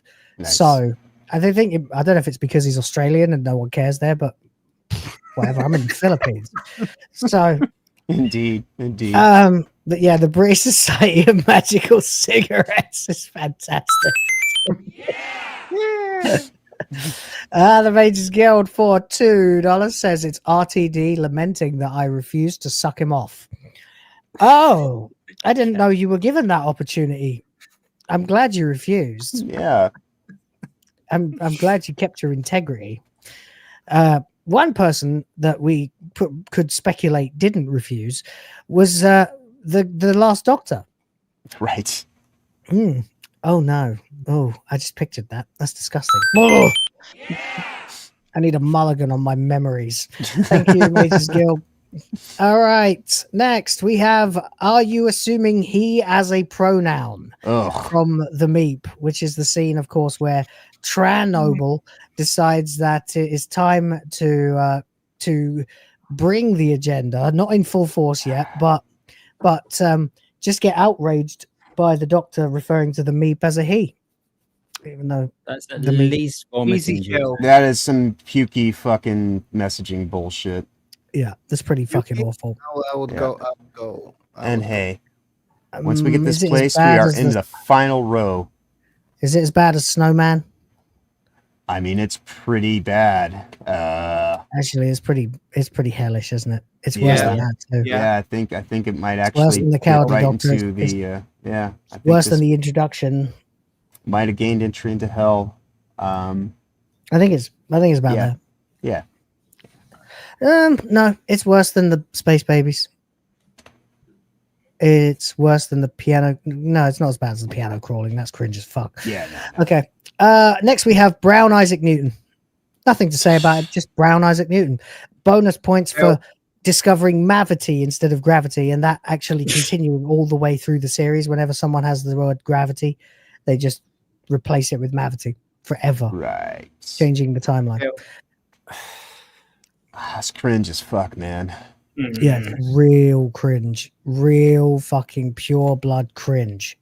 I mean, we've put things up into hell for undermining the character of the Doctor, and this is lying about an actual historical figure. So I think it needs to go into hell somewhere. Yeah, and it's basically changing the whole. And also Isaac Newton. It does undermine his. Yeah, it's around Bethlehem levels, isn't it?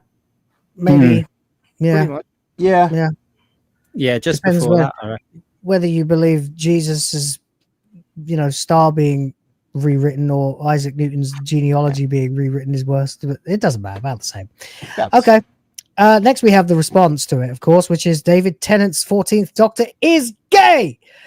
He's gay. There you go. There's my PPP for the day.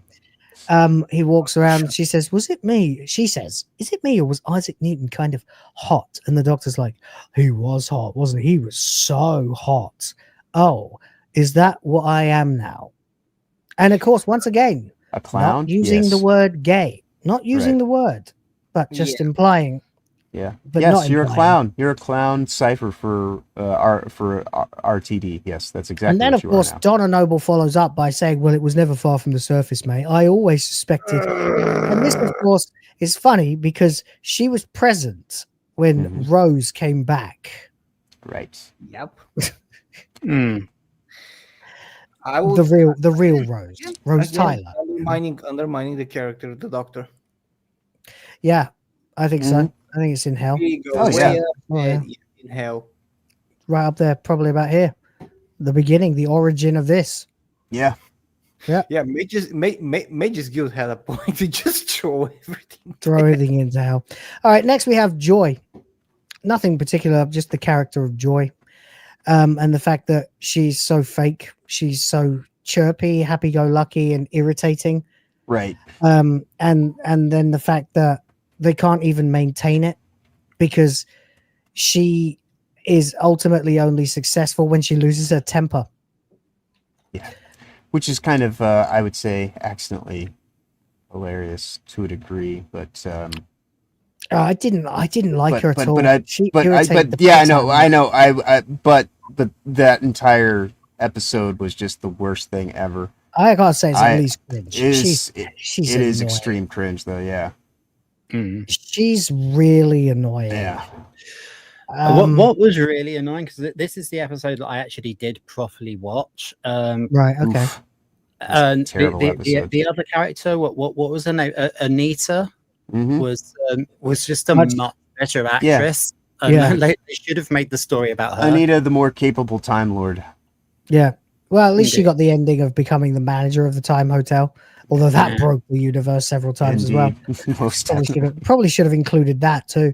But we had, we only had time for what we had time for. So, I'd put her around Susan Twist levels because, it's just things that are like, did you have to make this? I definitely found it more annoying than Conrad for sure. That works right there, I think. Did you like Susan Twist being Susan Triad? Was so stupid, convoluted bullshit, and this making this character at all be in the show is so stupid. That's my whole take. It was stupid. Not as stupid as this though. Right. So Joy ultimately becomes a star. Right. She absorbs the crap in the briefcase and becomes literally the star of Bethlehem. Basically, she becomes a supernova, new star that the can't remember the name of the fucking corporation that Moffat always writes. Valengard. Yeah, Valengard. Yeah. But in the process, somehow she also manages to catch her mom on the day of her death. And beam her through the window into space. Her mother literally turns into stardust and becomes one with the rest of the star. No matter how many millions of light years it would take to get there, I understand the sentiment. It's supposed to be lovely and nice. It's scientifically insane. It's cringe as fuck. And this is Moffat. Yeah. So I just found this, unfortunately, regrettably, for someone who's lost his mother and someone who lived through COVID when he couldn't see his mother for 2 years because of the fucking lockdowns. I find this ridiculous and insulting that she's just there. So the other problem is the whole reason that Joy is the way she is because her mother died in hospital, right? Right. She's bitter and compensates for it by being overly chirpy and nice and irritating because her mother died because of COVID, right? Her mother died and she couldn't even see her when it happened. Yeah. So she undoes that and rewrites history allowing her mother to become one with her as the star, which would then, if that happened, her mother would have simply disappeared. Right. Joy would have had an entirely different life. Right. Without the bitterness, and so it creates more a than paradox. likely would never have checked into the hotel, and so it's a paradox. Yes. Right. So yes, this is one of those things that is shit writing to the point to where it's like, Yeah. Yeah. Sorry. I hate it because again, as someone who's lost his mother, and you know all the rest, I feel like there was an element of sentimentality to this that would have really resonated with me were it not for the fact that I immediately felt my paradox alarm triggering. Yep. She can't have ended up here to become the star. The odds against her checking into that hotel on that day because she's alone at Christmas and she's bitter about it, but she's trying to be super nice to everybody all the time, even talking to flies. Yeah. Oh, that was. Hello. Welcome to my room. That should be a moment in itself. I forgot about it. Sorry, I only remembered it That's all right now. But the fact that she undoes the circumstances of her mother's death, thus leaving the rest of the world to wonder where she went. Yeah. I mean, literally, like in this time, in this year, Joy is still alive in a human form. Yeah. So she's gonna wonder where the fuck her mum went. Yeah. My mum disappeared. Right. You know? And the sad thing is, Rhoda, you know, it's like every single moment of the last entirety of this whole Disney fucking whatever the fuck you want to call it has been memeable. I need a cuckoo, don't I? Yeah. So I mean, there's only so many things that we could actually put on the list. Otherwise, we'd be doing this for like the next fucking 5 months. Yeah. Okay, here's a big one: the return of the 13th Doctor. The dick doctoring. Oh, yeah. Straight to hell, obviously. Yeah. Absolutely.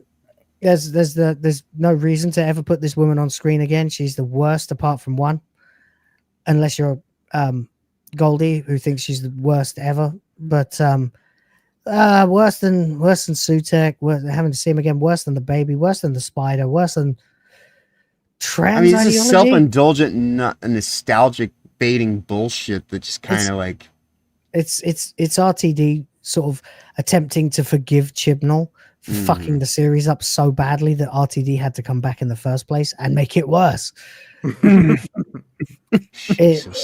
think around about here, it's awful, but it's not as bad as the power of being trans. Right. Yeah. She is the worst though, apart from Ncuti. Yeah. All right.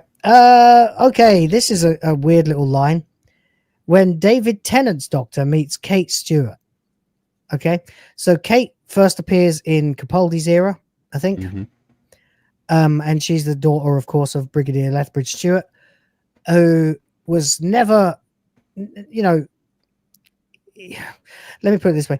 No one's ever brought up the fact that she is running unit now as being any kind of issue. Right. No one's even brought up the fact that it's pure nepotism that she is. Yep. Apart from the fact that right now in this moment, David Tennant is saying, I remember when he was trying to hide you, but here you are now, out and proud. He literally says that the fact that she's now here running unit as a woman makes her out and proud. Right. And when she's been very through and a whole other regeneration. Right. Since being Capaldi, and never felt the need to say that until he regenerated to David Tennant.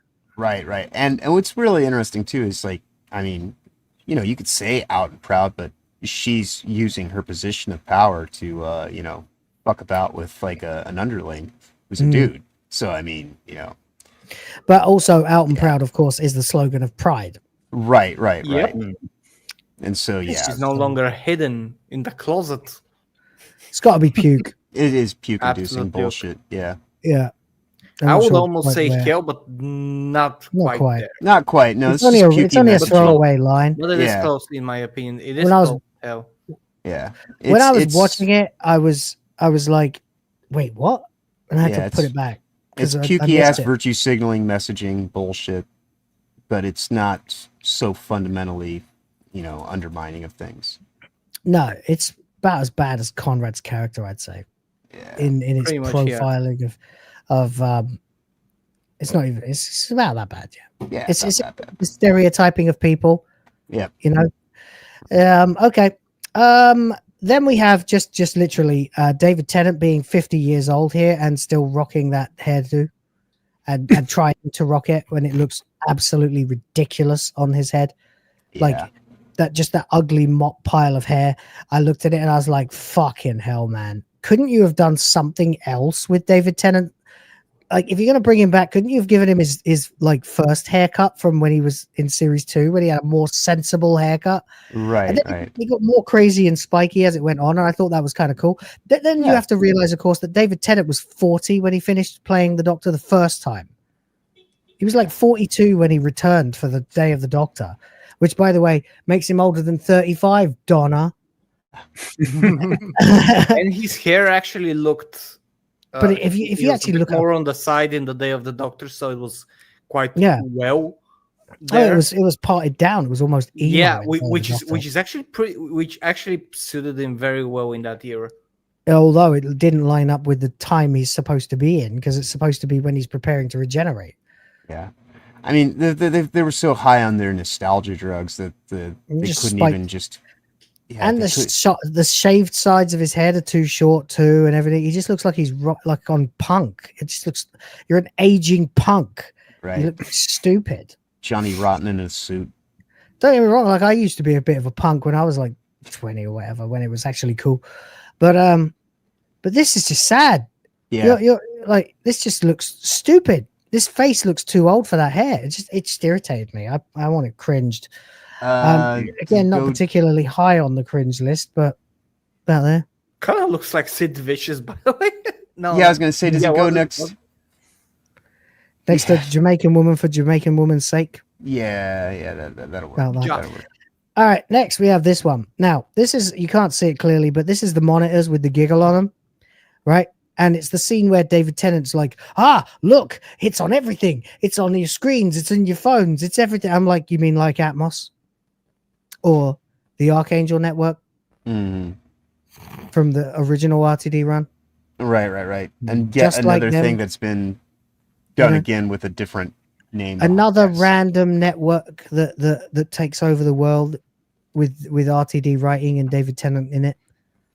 It's like the extent we've been here before. You'd think that would be the first thing that would have occurred to his mind. Did he really have to go to UNIT to find out what's going on? Like, so yeah, this is definitely that whole level of. Do you even understand writing? It's just I mean, trash, I think that's just cringe because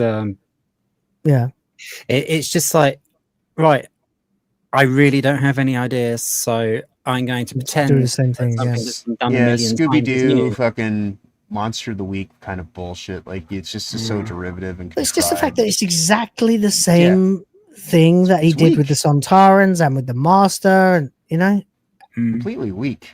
Yeah, I put it about there, about there. Yeah, exactly. Just dumber than the yellow wheelie bin rubbish. All right, then we have the Doctor quits. The Doctor quits. David Tennant's Doctor sits and happily reflects on the fact that he's quit. Yeah. And now he has a family. He says, all those adventures, and I forgot what I was doing them for. Now I have a family. So gay. You literally... sorry, there's no fucking way that would ever stop the Doctor. The Doctor had a family. Right.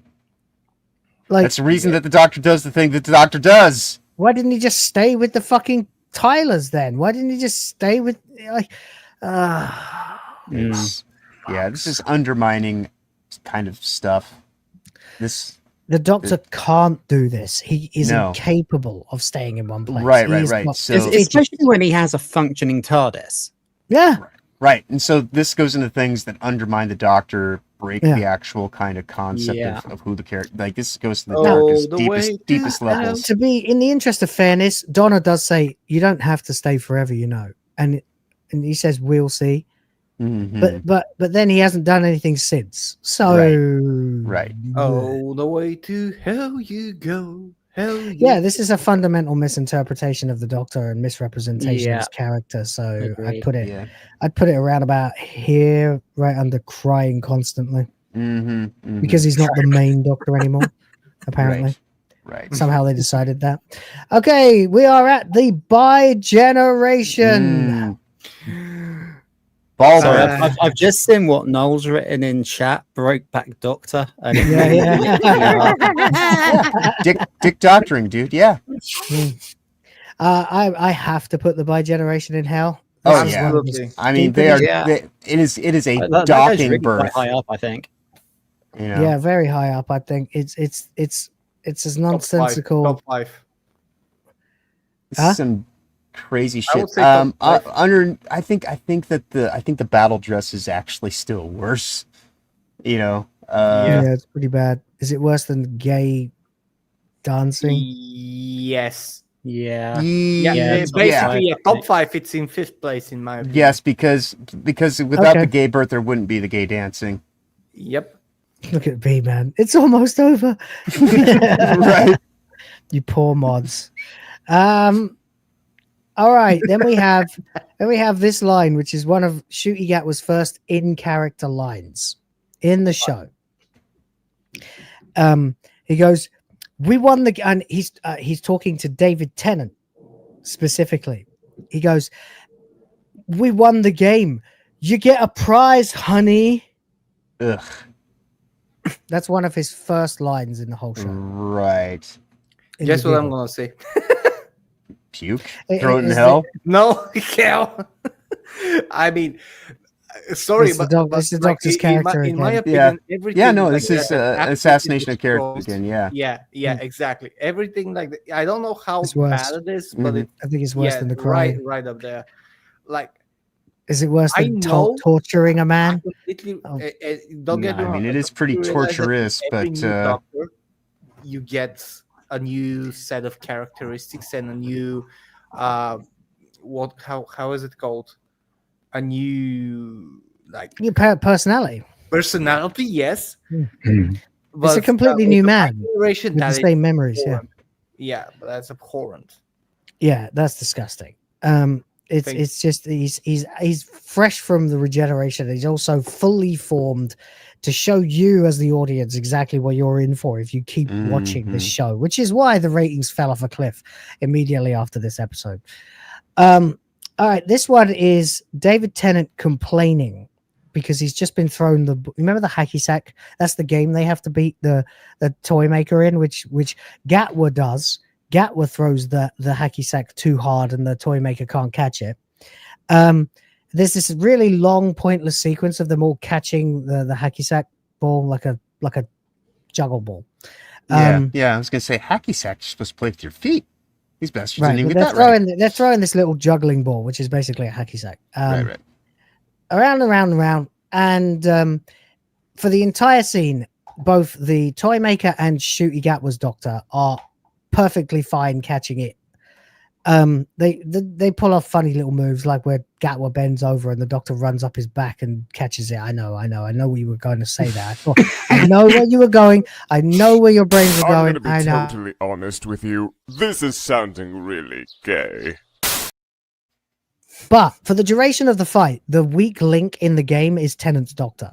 Right. He's almost always dropping it. He's constantly having to keep up with the other two.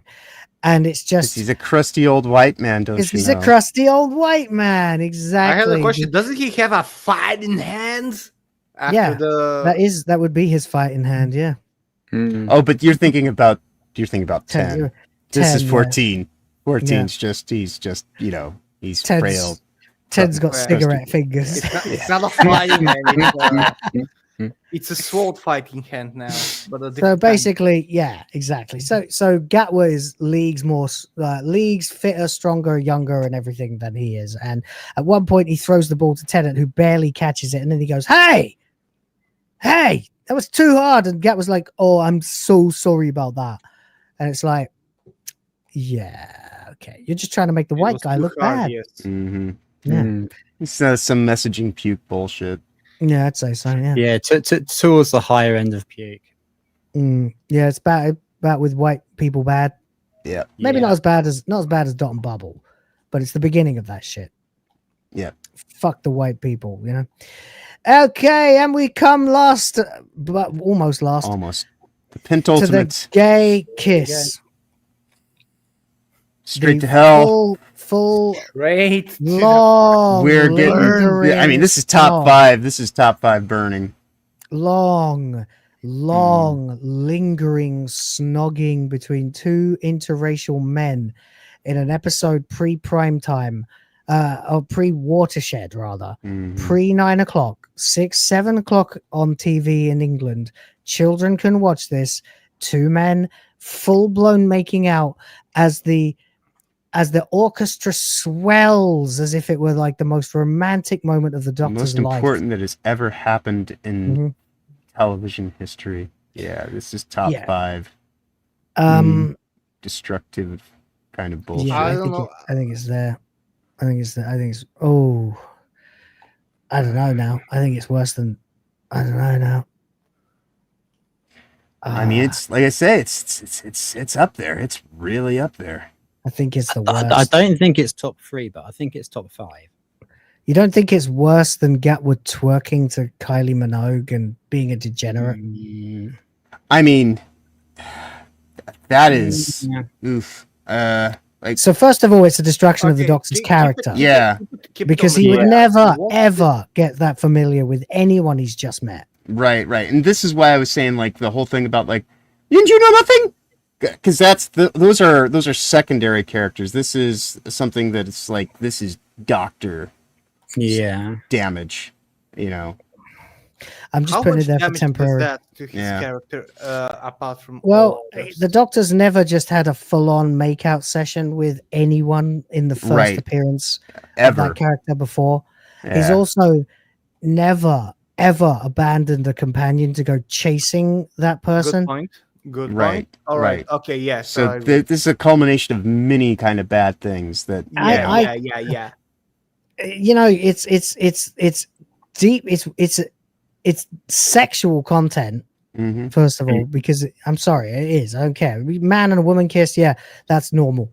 I don't care. Sorry if you are gay, but this isn't even the result of romance. Okay, this is the result of lust. Right. Yeah. And he has been a complete predator the entire way through the episode. And let's be honest, 90% of the viewing audience do not want to watch two men kissing. Right.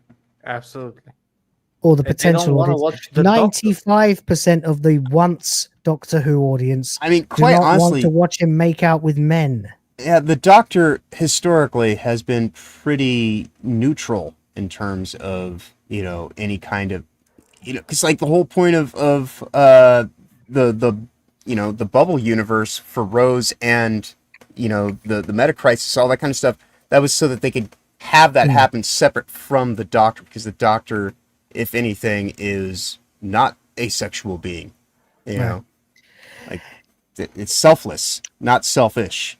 And this all right, is... Madame de Pompadour, yeah, he did get snogged by Madame de Pompadour, but that was just kind of a, whoa, hey, look at that. That's a bit weird, isn't it? She just got off with me. Haha, how pleased am I with that? But then, you know, at the end of the day, it wasn't like he was falling in love. Right. But that was also somebody kissing the Doctor. That wasn't the Doctor going after. Then he did it with Martha Jones. To be fair, a lot of people complained about the fact that David Tennant kept kissing characters back then. He did do it with Martha Jones too. All right, so maybe he hasn't never done it, but it isn't exactly the same scenario. He's not romantically involved. And how long was he involved with women. Martha at that point in time? No, that was her first appearance. It was her first appearance. Intent is, but it was a genetic transfer. He did it to right. That this was just but it was pure also motivation. contrived. To be fair, they're cringe moments too. Right. Yeah, but from again, that was otherwise another decent intent. That was episodes. an intent of like just transferring DNA for another purpose. That wasn't a romantic scene. Right. So that was like This is the climax of the entire episode. Like, it's supposed to be really meaningful for him, so much so that he puts on a promise ring afterwards. It's really rubbish. Well, the climax of the episode, the prolapse of the episode happens like, you know, after the credits roll. Yeah, Well, no, because the rogue disappeared. The prolapse would have been post credits. Yeah. All right. It doesn't matter anyway. We'll put the top 4 up for for vote at the end. Yeah. And the final thing, we come to this this scene here, which is when the credits rolled. Now, obviously, I've borrowed this from MagesGuild's version of the credits to illustrate my point, but that was when the credits rolled. When the credits rolled at the end of the last episode, right after Billie Piper, and she didn't get credited as the Doctor. Yeah. And then the credits rolled, and there was no news on whether Doctor Who will ever come back. And since then, in 2 weeks beyond that, or 3 weeks beyond that, there has been no news on whether the Doctor Who is getting renewed. And RTD doesn't know if the Doctor Who show is going to get renewed. And so here we are. So we have the credits. Yeah, so I think that's actually all right. Yeah, that's actually all right. All right. That was actually all right. Especially with the message, Doctor Who won't return. I think that's actually all right. That's right. Well, and that was done by Mages Guild, the Doctor Who won't return, but that was the message that was subtly hidden in the credits of the final episode of Doctor Who. Indeed. Great. Now we have this. Okay. So actually, all right is not empty anymore. And now everyone can rest assured that good things about the TV series. It ended. Yeah, the best thing about it, it's over. Totally is not a joke or anything. Yeah. Indeed. Gentlemen, it's taken us like 8 hours, but we have done it. We have ranked every fucking cringe moment that we could think of, and a couple we missed. But now we have another job to do. Indeed. Something else has won the which game shall I play poll. We're gonna do another poll. We need to know, what is the ultimate worst? What is the worst moment? Okay, the contenders are romantic, gay, makeout session. Makeout session, yeah. The lustful grinding. No, Doctor lustfully grinding Kylie Minogue to Kylie. Oops, that says Kyle, not Kylie. We're not seeking Kyle right now. No. The maestro sexually sucking on baton and moans. You know nothing. We know everything. Jesus Christ, I fucking hate that scene so much. Or male presenting Time Lord. Oh Christ. Yes, please help us chat. Help us chat. Vote now. There are 80 people watching. If you are watching this, I want you to vote. Take 10 seconds, even if you're just listening to this. If you are awake and you are watching this, vote now. What is the worst? Mages Guild here for $2 says Rogue Kiss is the worst. I agree. I really wasn't sure if I thought it was worse than the grinding, because the grinding is so much more degenerate. Right. But we'll leave it up to democracy. I'm actually going with the male presenting Doctor. To me, it's more global. It's much more global to me. Like, fuck. I'm the only person who can't vote. Right. So you can vote. All of you can vote. And perhaps while we give people time to vote, yep, now would be a good time to look at some boobas. Yeah, let's look at some boobas. Yay! Here we go. Let's have some.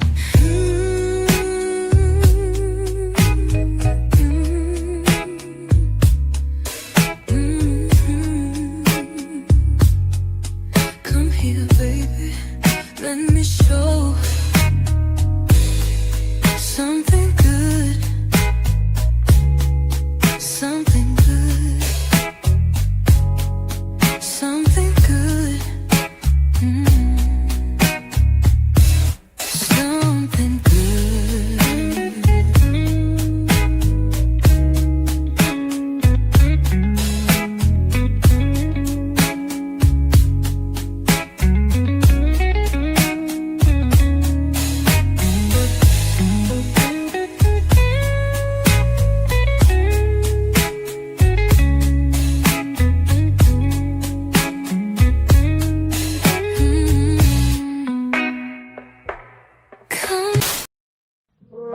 Oh. No. I needed this, though. I needed this. I put up with all that bullshit. We all needed it. That's right. That's right. You can't blame me. It was pretty nice. Yeah. We've only got 33 votes, guys. There are 78 people watching. Come on, vote. All you got to do is click the damn poll and click an answer. It doesn't matter if you know. That's just right. which one sounds worst. They're also on the screen if it helps. Here, the top 4. There they are. Yeah. You can see them. They're fucking appalling. They're all terrible. Yeah. Come on, See, chat. You know what I love is like they're like John was gasping with thirst. No, I was gasping with relief. I was like, oh yeah, women. Just gasping with something. Appreciation, pure appreciation. Paul Thomas Ashworth, hello, for £2 says anything with Ncuti is the worst. Yeah, agreed. Yeah. I mean, I think that the Maestro one is the worst. I know it doesn't have the bonus points from actually undermining the Doctor's character, but just like being overtly sexual in front of children and I mean, so is the grinding though. I mean, they're all just terrible. Yeah. I mean, all hell-worthy. They're all hell-worthy, but let's see which one burns the most. I mean, each of these things hits in such a specific way that they're all kind of, they could all kind of be considered the deepest, darkest ring of hell. Anything that's in the top 5, but but the thing is, 38 votes, 39. Can we get 10 more?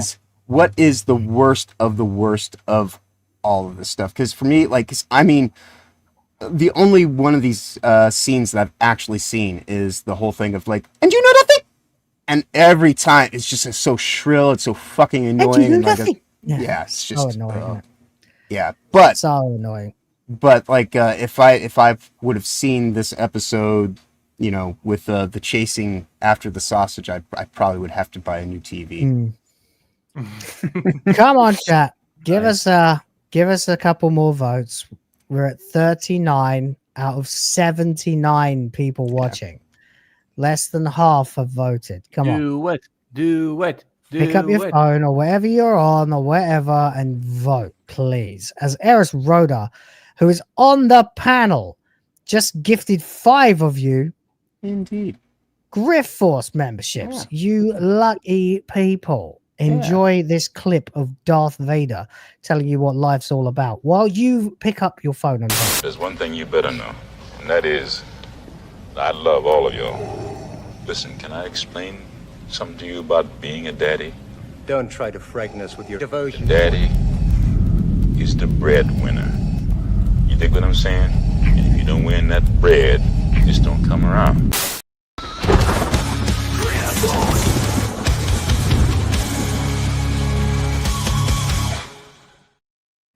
All right, we got 41 votes, 80 people watching. Chat, the 40 of you who haven't voted, or 39 of you who haven't voted, please grab your, if you're awake and or you're in any position to, just whatever device you're using, just grab it, pick it up, use it, vote. That's right. And while we're waiting, throw some spears in the chat for the birthday boy. Sure. Yeah, happy birthday to our good friend Ryan, who couldn't be here because YouTube completely fucking screwed him on a technicality. Yeah. Thanks very much, YouTube. Makes me feel really great working on your platform.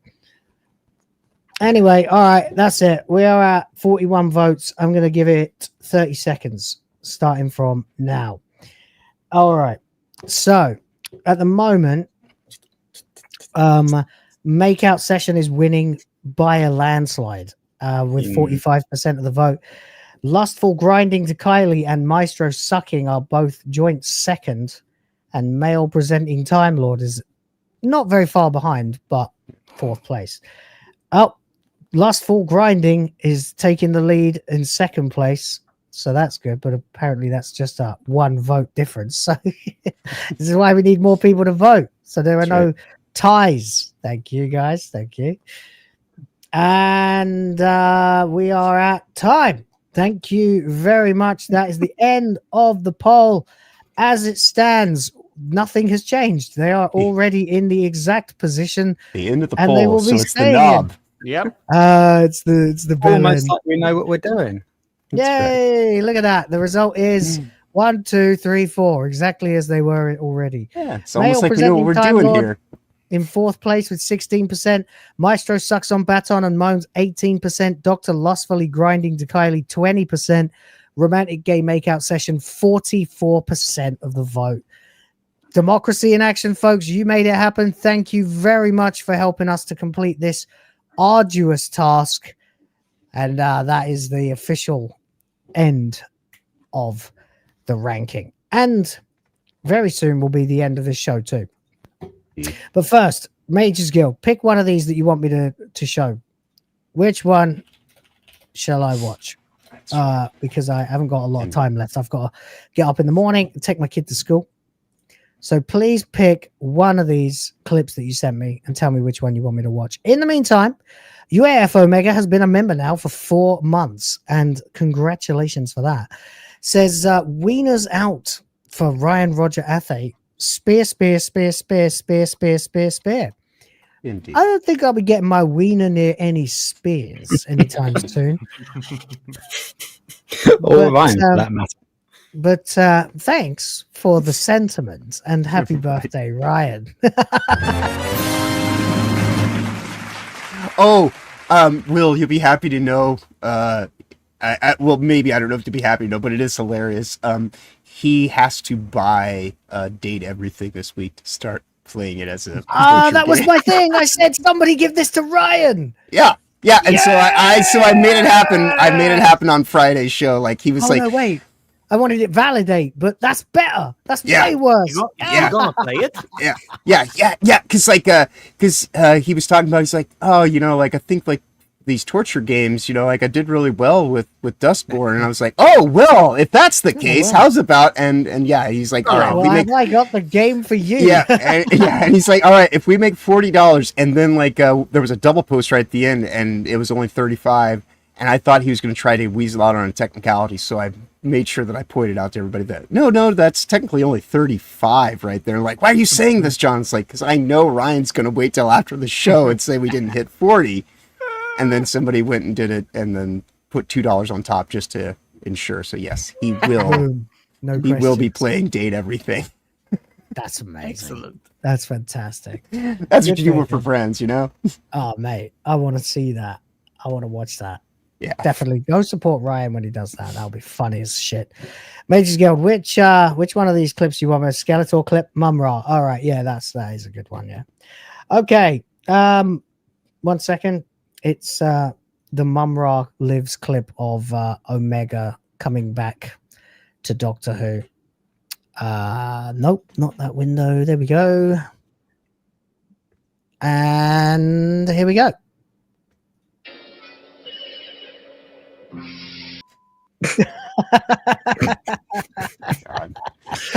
Very good, mate. An underworld yokel with a fucking overbite, man. Turned him into. There we go. Yeah. Oh, Jesus. Garrett Griffin for $5. Will sounds like a proud papa overtaking his kid to school. I'm happy for him. It's my first time. Well, I had an ex who had a kid, and I used to occasionally take her to school, but that was when that wasn't me drive. That was here in the Philippines, but I wasn't the driver. Yeah. First of all, I had to get a motorcycle taxi with her, and that wasn't the same thing in any sense at all. Which is funny because the school's up the road from where I live now. But no, this is me taking the kid to school, my niece to a school that I have arranged, that I have put her in to give her a better life. And with thanks to many of you, of course, for supporting the channel and giving me the ability to do little things like that when I have the opportunity to share the good life, as best I can. And, it's practice, isn't it? For when my little princess and Princess 2 grow up and I have to do it. And I'm sure it's going to fuck up my schedule for hyperdrive time, but we're working on a way that I can still get her to school. Maybe she'll have to go a bit early and just hang out for a while before class starts. But I'll try to make sure that hyperdrive time has as minimal interruptions as possible. But if it starts at like 1:15 one day or every now and then, it will be because of traffic or rain or something like that. But the school's not far, and it's early enough in the morning that there shouldn't be much traffic, but you never know.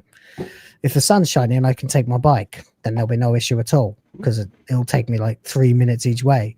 But if I have to take the car because it's raining, it'll be hell. So right. There we go.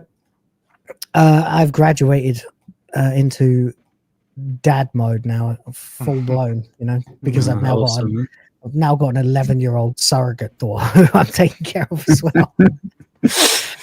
So there we go. It is what it is. Just trying to save the world one person at a time, and you guys help me to do all that stuff. So love you very much.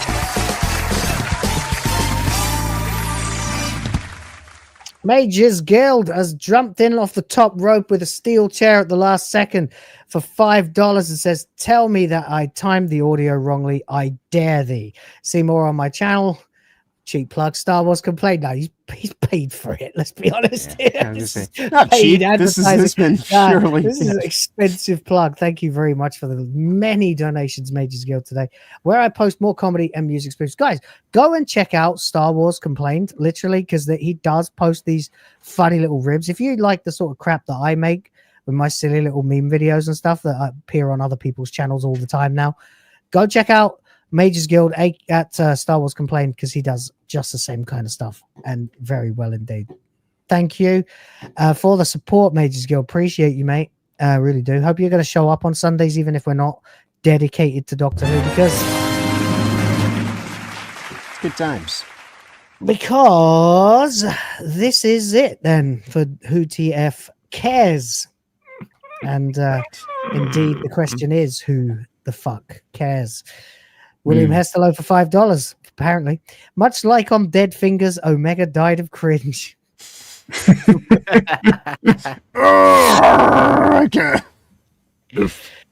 All right. On a Rani. Lovely. Lovely. All your children. Cool. All right, next week we're going to be doing WTF Live as normal, as we used to. So we'll be talking about whatever the hell's going on in gaming and pop culture. We'll get Doctor Who in when and where as necessary. It won't be the sole focus of the show anymore, but do stick around, because we will be keeping up with all the news on Doctor Who, as well as plenty of other stuff too. But starting next week, we will begin reviewing Red Dwarf episodes from the very first episode, episode 1, The End.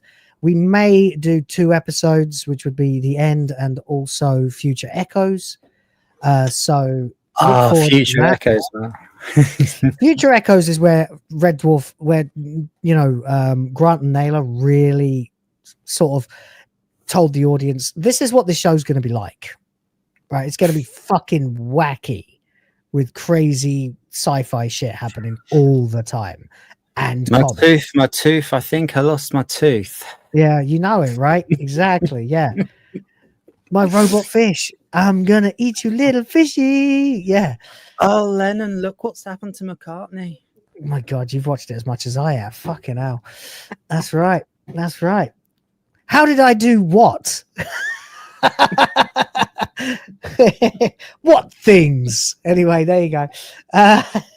You guys will all understand. Well, it probably is deja vu. It sounds like it. Yeah.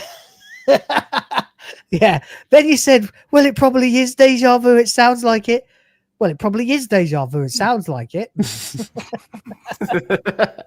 Future Echoes. There you go, guys. This is going to be something crazy, isn't it? No, we're going to have a good time. We're going to have a great old time. John's going to help me set it up. Ahead of yourself there, man. Yeah. That's not until Series 5. Oh, right. Yes, that is true. Yes, indeed. And I can't wait for Series 5, actually, as well, because that's one of the best ones. Series 5 and 6. Fucking legendary. My favourites are 3 and 6. 3's amazing. 3, 4, 5, 6, basically. You can't go wrong with any of them. They're all great. 7, yeah, it's still very good. 8, it changed format and it works, but it doesn't always work. But when it does hit, it hits fucking hard. There's a lot there of there are some belly laughs in 8, but then there's also a lot of there is no 9, there is only the movie. in 3 parts, and then there's 10, which was way better than it deserved to be. 11 and 12 both also fucking fantastic, and then there's the Promised Land, which with the armada of cat spaceships. Yeah, Red Dwarf, ladies and gentlemen, we'll be getting in there. Hope you're having a good time. We'll be trying to arrange a watch party on Discord for before it, and then we'll have a bit of a review time. And that's what we'll be doing for the next few Sundays and or Saturdays for the watch party, depending on what we're available for. In the meantime, we've been here way long enough. It's almost another 4-hour fucking show, and I've got to get up in about 5 hours. So, Eris Rhoda, what's going on? I'm melting. I'm literally using an ice machine to stay alive. Yeah. What a world. Yeah, I literally can't do a gaming stream at the moment because if I tried to hold a controller, it would just slip out of my hands. So I'm kind of VR only. Huh? VR only. Yes. Oh goodness me. But yeah, I've got a busy couple of weeks coming up with basically I'll be back to normal in 3 weeks time because I'm off to in a week and a half's time. I'm off to the Grand Prix because I have to go to the Grand Prix. And you always get about, don't you? That's cool. Yeah. But yeah, I don't think I'm going to be doing anything until Wednesday because of work and my grandfather's birthday. But I will try to get some music videos out before then. Nice. So yeah, I mean, I don't really have an answer for that because A, my brain's not working properly because it's so hot, and B, I've got loads of shit going on in real life. Just get like 2 or 3 fans blowing in your face and one at your balls, and you'll be all right. That's right. I do actually have the ball fan, yes. Like I'm sitting here in like these comfy shorts. They're not my boxers. They're I'm shorts. wearing my scrubs. They're like gym shorts. They're lovely, and I don't sweat so much when I wear them. There you go. Yeah. Anyway, sorry to hear about your plight, Rhoda. Hope you can get something done. Will we see you on Tuesday? Tuesday's my granddad's birthday party, so no, but I'll see you on Thursday. All right, man. Cool. Helzo, what's up, buddy? Not me. My brain is still trying to reboot after the whole thing. But we're done. That's good. Yeah, that was fucking. But yeah, apparently that's what we're gonna do. Can't wait for Red Dwarf. By the way, I've been meaning to pick it up. Hopefully, I'll have time way before the stream to watch at least the first 2 episodes and see what it's all about. I have no fucking idea what I'm going to. Red Wolf. You'll have fun. It was popular in my country, but we'll be taking a look. Other than that, gonna try to post some more videos this week. Gonna try to post some videos on the music channel, the new music channel that I have, and hopefully get some streaming as well. That's basically the grind is on. Beautiful. Nice. All right, John. Well, of course, later today, 6 p.m. Eastern, 3 p.m. Pacific, I will be over with Toasty, as I am every Tuesday, Thursday, and Friday at that time. And it is going to be a cosplay stream today. She is going to be Boo Body, evidently. She's got a Yes Daddy. I told her, like, I was like, she's going to wear a warm knit hood and a ski mask, and I'm just like, man, that is gonna be so fucking hot. Like, that is like a lot of dedication and commitment to do this in the summer. So yeah, stop by, see us over there for that. Of course, I'm here with you throughout the week on Tuesdays, Thursdays, in addition to these Sunday shows. Otherwise, you can always see me Old White Road on Fridays for Fuck YouTube Fridays, where we do a whole block of stuff on Rumble, and that starts at 3 p.m. Eastern. Noon Pacific, and then on Saturdays I do the Weekend Culture on Honey Badger Arcade. We are still just under a year. The 1 year anniversary will be in August, so weeks away. But yeah, that's the main thing that I got going on. Thanks everybody who took time to spend with us over these course 3.5 hours knocking this thing out today. It's been great. Yeah. glad we're finally fucking done, though. Yeah, and with that said, though, safe travels ahead. Have a wonderful week going forward. It'd be awesome as always. Lovely. Thank you very much. And yeah, appreciate all you guys for sticking around and watching this show. Hopefully you didn't die of cringe like Omega. Oh, yes. And also the bad guy and Dead Ringers, which of course I just realized is what he was trying to say with dead fingers. It didn't occur to me. But TJAP Steve for $5, sorry, says it doesn't surprise me that John has tips and techniques on ball blowing. Oh. I'm gonna be totally honest with you. This is sounding really gay. Yeah, to kind of at least insulate myself. Everybody should go check out Osaka Chandal's new video that was released earlier today. Yeah, do that. Yeah. She's a good lady. Yeah, and she wanted me to let everybody. Well, she wanted to let me know about it as soon as it came out. So I'm now actually putting that out there for everybody else. Go give her some support. It's good stuff. Yeah, she's a good gal. And TJAP Steve still see it here, still antagonizing the panel. That's because we're not going to freak out and scream at him for it. So that's good. Anyway, by the way, John, I don't know if you know anyone who is available on Tuesday, but if we could get a third person for the panel, that would be pretty cool. Yeah. I mean, cool. I'm sure. Don't need to say who now. Just let me know in private. Yeah, all right. Anyway, thank you, everybody. I've had a wonderful time here. This has been the last episode for now of WhoTF Cares. We will probably bring it back again eventually when there's time, when there's a reason, or when I can get enough people from our previous episodes together at the same time to put together a strong panel and have a proper discussion, which might take a while because there's multiple time zones involved. In the meantime, look forward to the Red Dwarf shows. I'll be starting to do Hyperdrive time, hopefully as daily as I possibly can. Now again, also we'll be using some of that for more videos that I'll be making as well, so that's cool. Gaming streams, I'll let you know what the hell's going on there.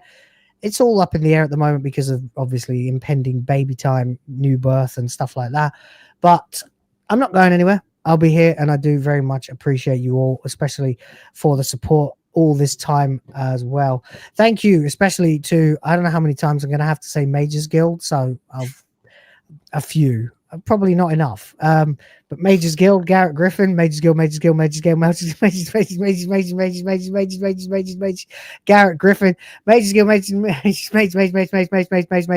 Garrett Griffin, Rufus Grimm, MagesGuild, TJAP Steve, MagesGuild, TJAP Steve, MagesGuild, William Estelo, TJAP Steve, MagesGuild, Sardox Spampus, MagesGuild, Paul Thomas Ashworth, Eris Rhoda, uafomega, MagesGuild, Garrett Griffin, MagesGuild, William Estelo, TJAP Steve, for your kind contributions.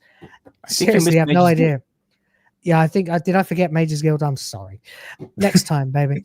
In the meantime, I'll leave you with the outro, and we will catch you on the next episode of WTF Live. MG, there you go. That's better, yeah. In the meantime, live long, prosper, tear your hair out, do whatever you want to. You don't have to go home, but you can't stay here. Indeed. See you around. Shocking And conclusion. next time.